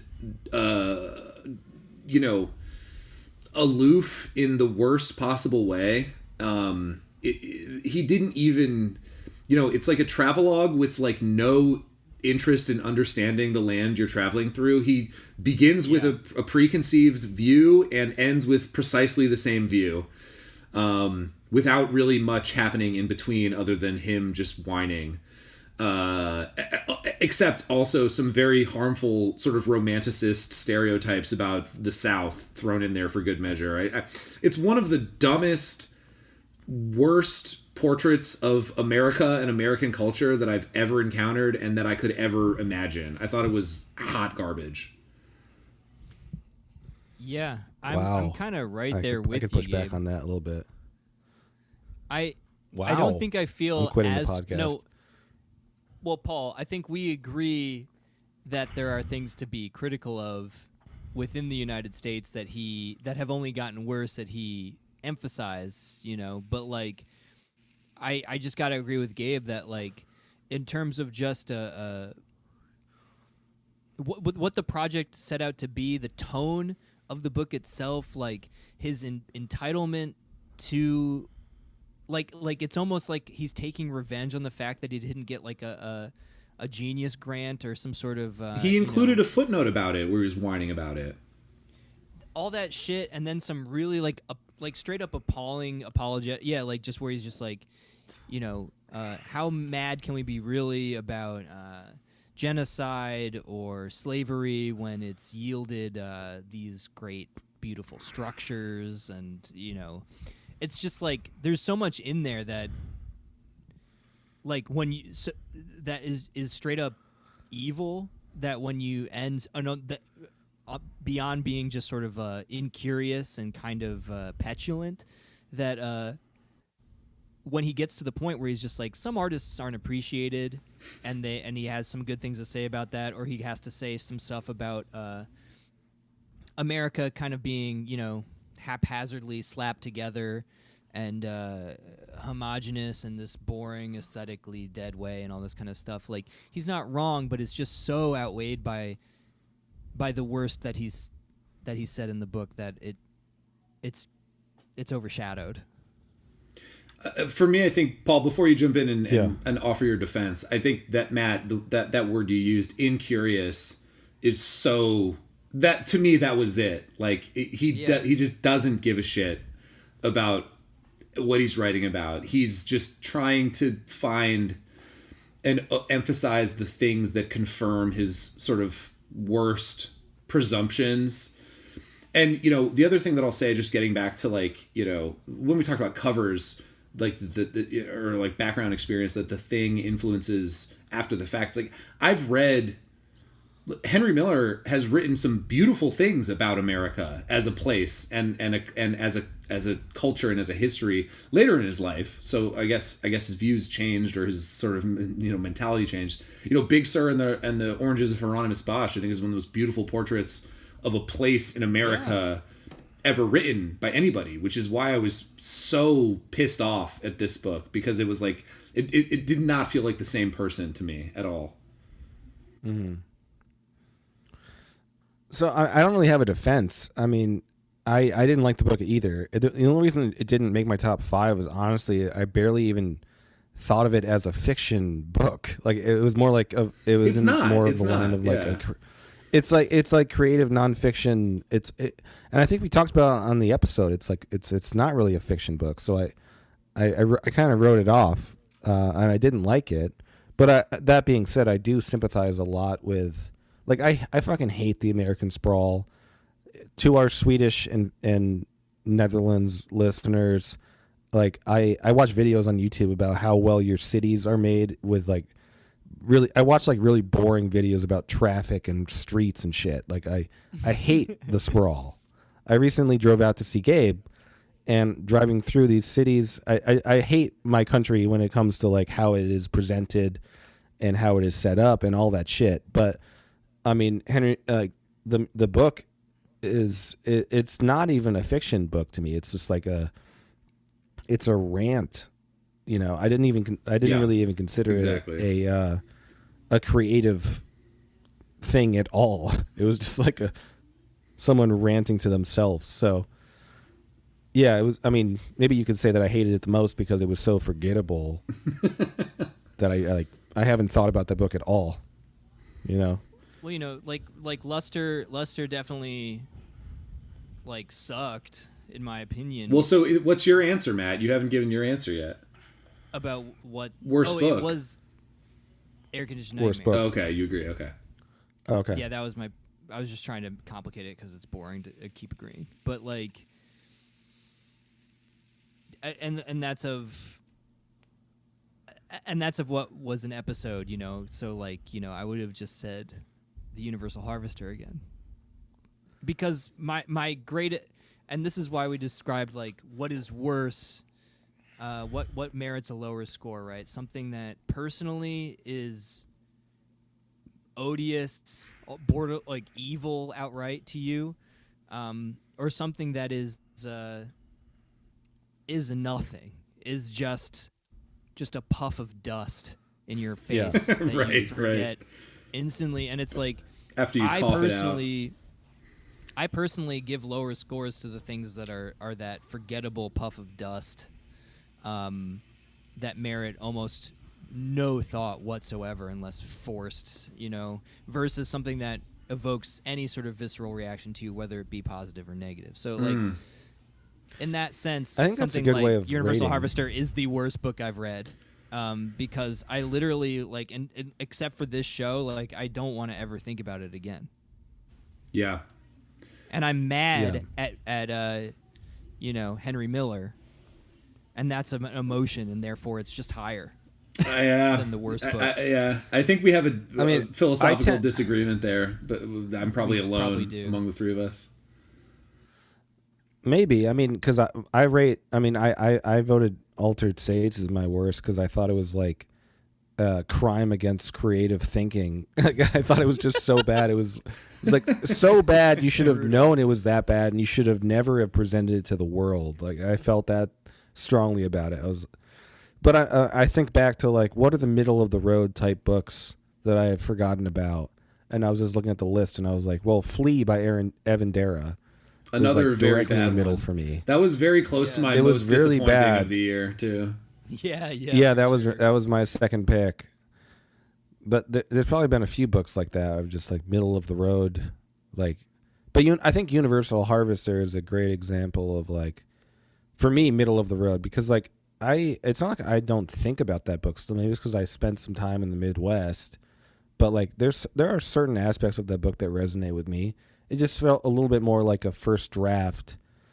I didn't hate it. I was disappointed by it, but it didn't give me like a visceral reaction of hatred the way that like Altered States did. Yeah, I think I hate more something that yeah. like. I think I hate more something that's like really bold and is out there, and it's just wrong and bad. I'm just like, are you a narcissist or an idiot? Like, I hate that more than just like something that's just forgettable. Mm-hmm. Yeah.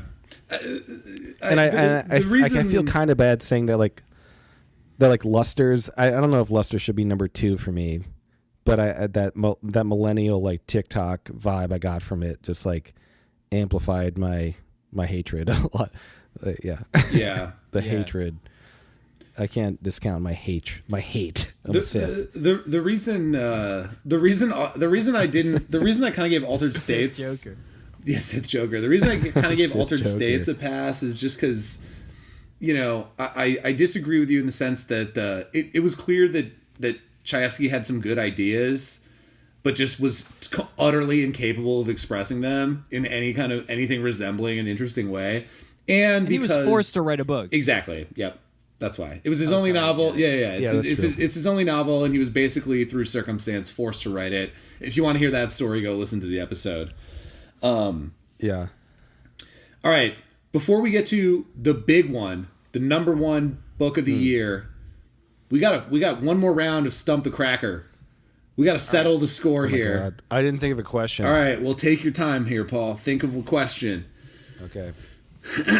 Matt, you got one? I'm gonna win. I'm gonna win by default because Paul's gonna. I'm sorry. All right, we'll pause. We'll pause for 3 minutes. I have to go pee. Okay, we're back with round 5, the final round, the Armageddon round of Final round fight. Stump the Cracker. All right, who wants to go first? Matt, you have a question and a bonus question, right?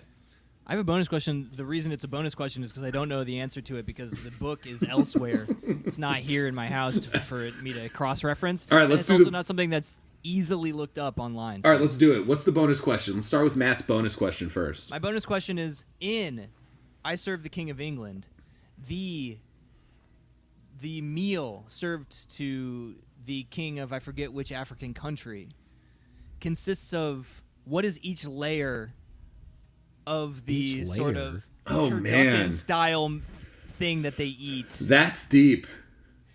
That's a deep one. I do not know.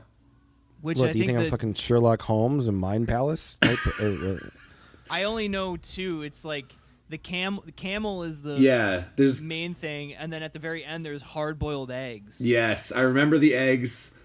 I couldn't say any more than that. And it makes all of the jaded gourmands in the restaurant weep when they eat it. So I wish I had that one because that's a good question. All right, no points awarded because Matt didn't even know the answer, so it doesn't count. Yeah. My boring question is for the correction. Okay. Oh crap. It's which philosopher is Thomas Bernhardt referencing in his main character? Buzz. Gabriel. Wittgenstein. Correct. Yeah. All right. Nice. All right. Gabe's ahead, actually. I am by 1. All right. Here's my question. In Roberto Bolaño's Nazi Literature in the Americas, he talks about the careers of the 2 Schifino brothers, whose 2 great loves in life are soccer and literature. What soccer team are they fans of?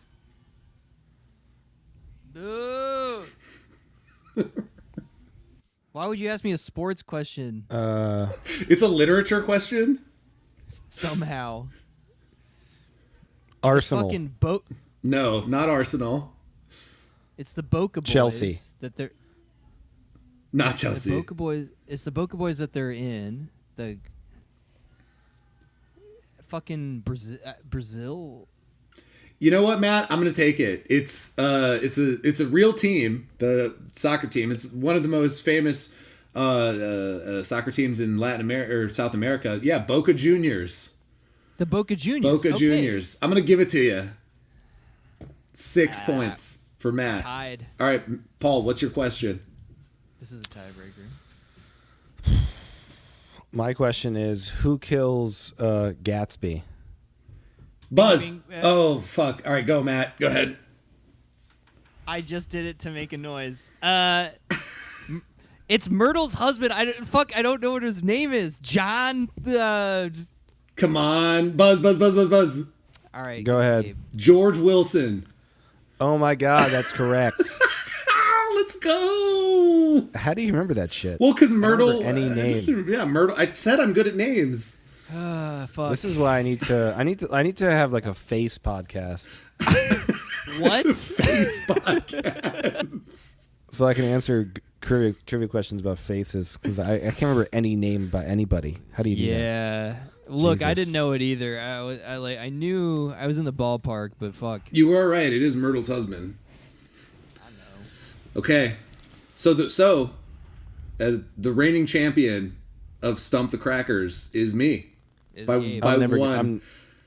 I'm never going to win that. Hey, maybe For the next- maybe once we have a bunch of Patreon money, we can incorporate visual questions. Yeah. That would Like be whole- take the title off a book and show the cover and ask what book it is or something like that. Yeah, first Yeah. line. Yeah. What book is it? Yes, that's a kinda good one, stuff. too. That one's fun. All right, well, we're here. We're at the end of the show. The big award, the #1 book of the year.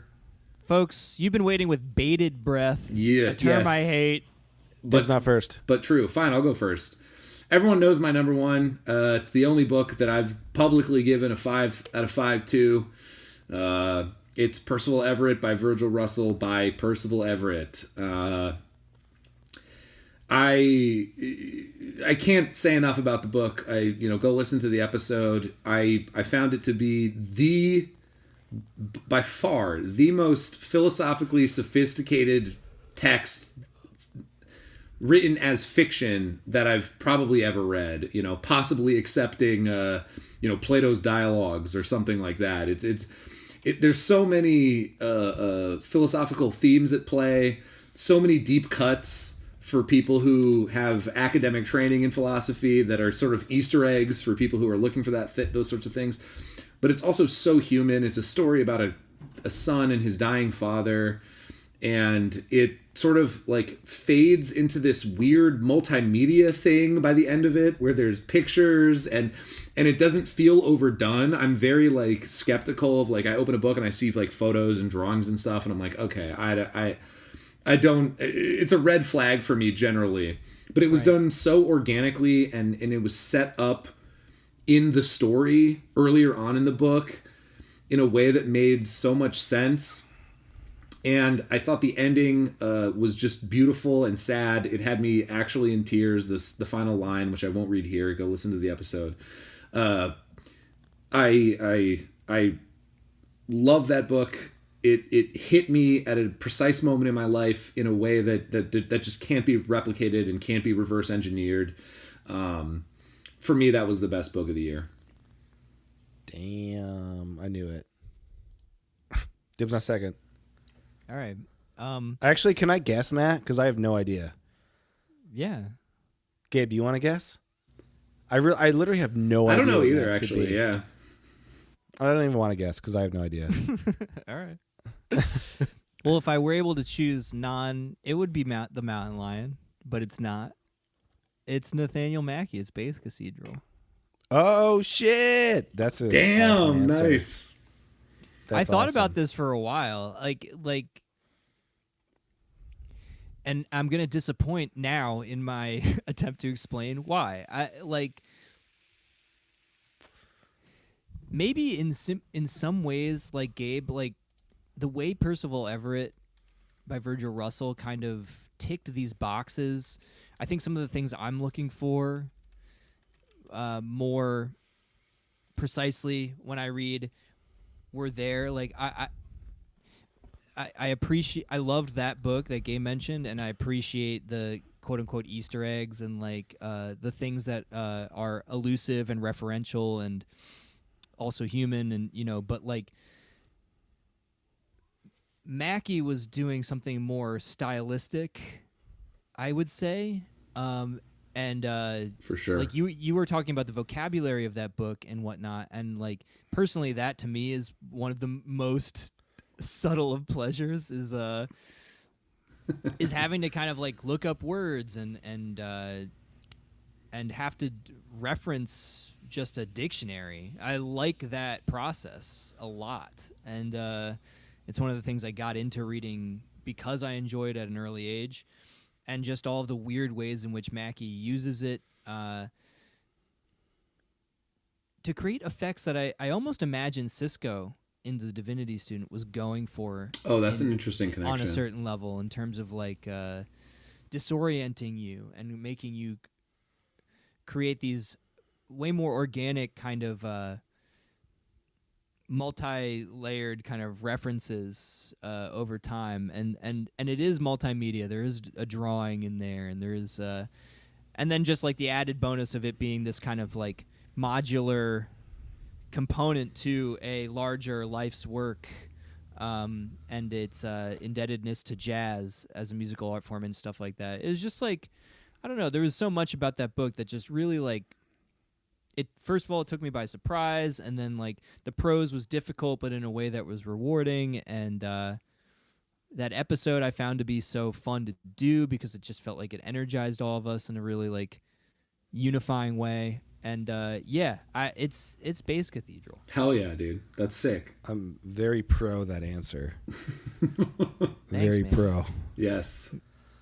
Do you guys want to guess what my top one is? No, hit it. Just open the Really? envelope. Open the envelope and read I it. thought you guys would know, like, would want to guess. Open the envelope, read the winner. Killing Okay. That's what I thought it would be from your answers, but it's actually The Mezzanine by Nicholas Baker. Ooh. Hell yeah, bro. I fucking That's love that fascinating. Yeah, I left Killing Commentory off my top 5. Yeah. Yeah. Yeah, I fucking love that book. I mean, I just thought it was fucking genius. I don't know. It was like so fascinating. It hit me. It just like floored me, really. Just like it was so funny and so clever, but also just like there was so much depth to it in terms of like the nostalgia factor, and just like it was very human. Yeah, just like it absolutely just killed me. I don't know.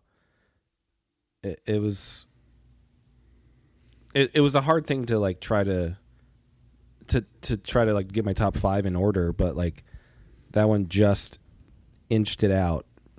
And I feel like you like Yeah. the banal too, that like Yes. somehow speaks to something larger somehow to you. Where it's What just do you like all mean? these little like the way the main character is like, he's just kind of in a mall type office park building, nondescript. He's buying like various consumer goods that he names by brand, and like he's just going up an escalator or whatever, and it's just like, I don't know. It makes sense to Yeah. me, is all I'm trying to say. Yeah. Yeah. I think I do like the banal. I like dead malls. I like, the passive yeah. experience of life, I would say. So Baker was so able to like explore the beauty of the passive existence of being a person, I would say. But also there's so much depth to that as well. And like just thinking back to like we talked about in the podcast, but like the moment where he was talking about someone flicking a cigarette out on the highway, and there was like 3 or 4 pages, or maybe a whole chapter, I can't remember, of just like that experience of seeing that happen. And that in particular connected with me so much because I was just like that. I don't know. It just like it relates to memory and experience and I guess nostalgia too, which I've always been fascinated with. I don't know why, but like because you're not a nihilist, even though you claim you are. Really. And also, I would also say that this pick dispels the myth that Paul just wants a straightforward story, because that book is not that. It's a weird formal experiment. Yeah. With time. Well, there's like no story to it, really. It's like, what is it? A guy. Not really. His shoelaces break on an escalator, and he tries to figure out. But like, they don't even break. It's the whole story takes place on the escalator. Everything else is memory. Yeah. Well, I think the whole book takes place. Is it just the escalator? Yeah, because even the shoelace story is him remembering his shoelaces breaking earlier when he's already on the escalator. Yep, it's an escalator ride's worth of story. Yeah, I forgot about that. But I don't know. It was just like it was so creative too. Just like how can you write an entire novel with just that plot point? right. You know.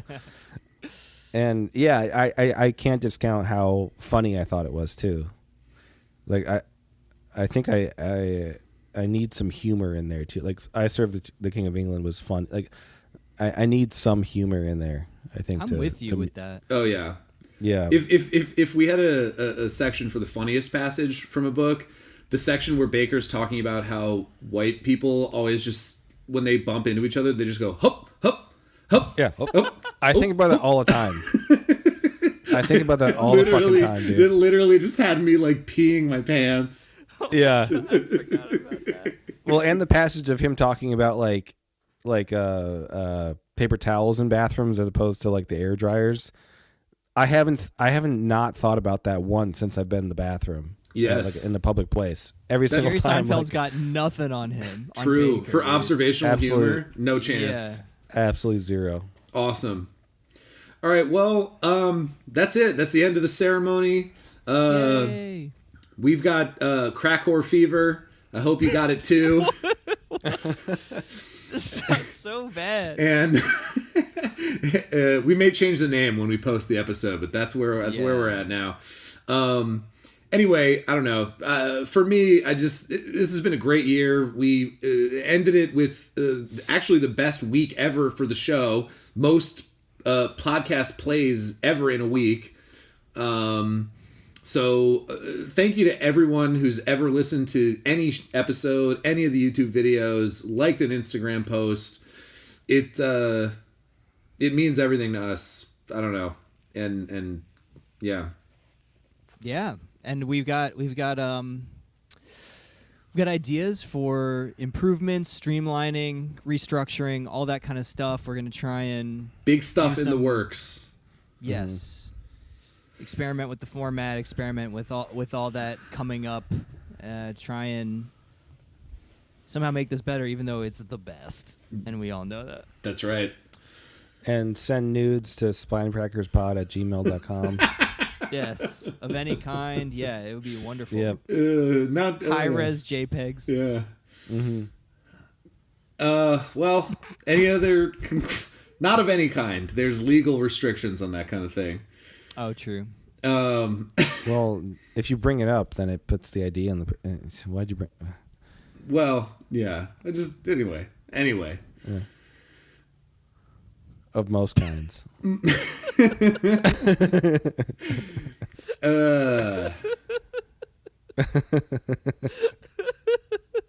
Yeah. Thanks for listening, everybody. Yeah. And everyone have a happy holiday. And thank you, Sweden and Finland. Thank you, Sweden. Thank you, Argentina. Thank you, Spain. Thank you, Netherlands. Thank you, Finland. Yes. And North America. Yeah, you guys are fine. Well, okay. In Australia. We got to get our percentages up with that crowd. Okay. Anyway, Happy New Year, everybody. Yeah? Yes. Yeah. Read more books.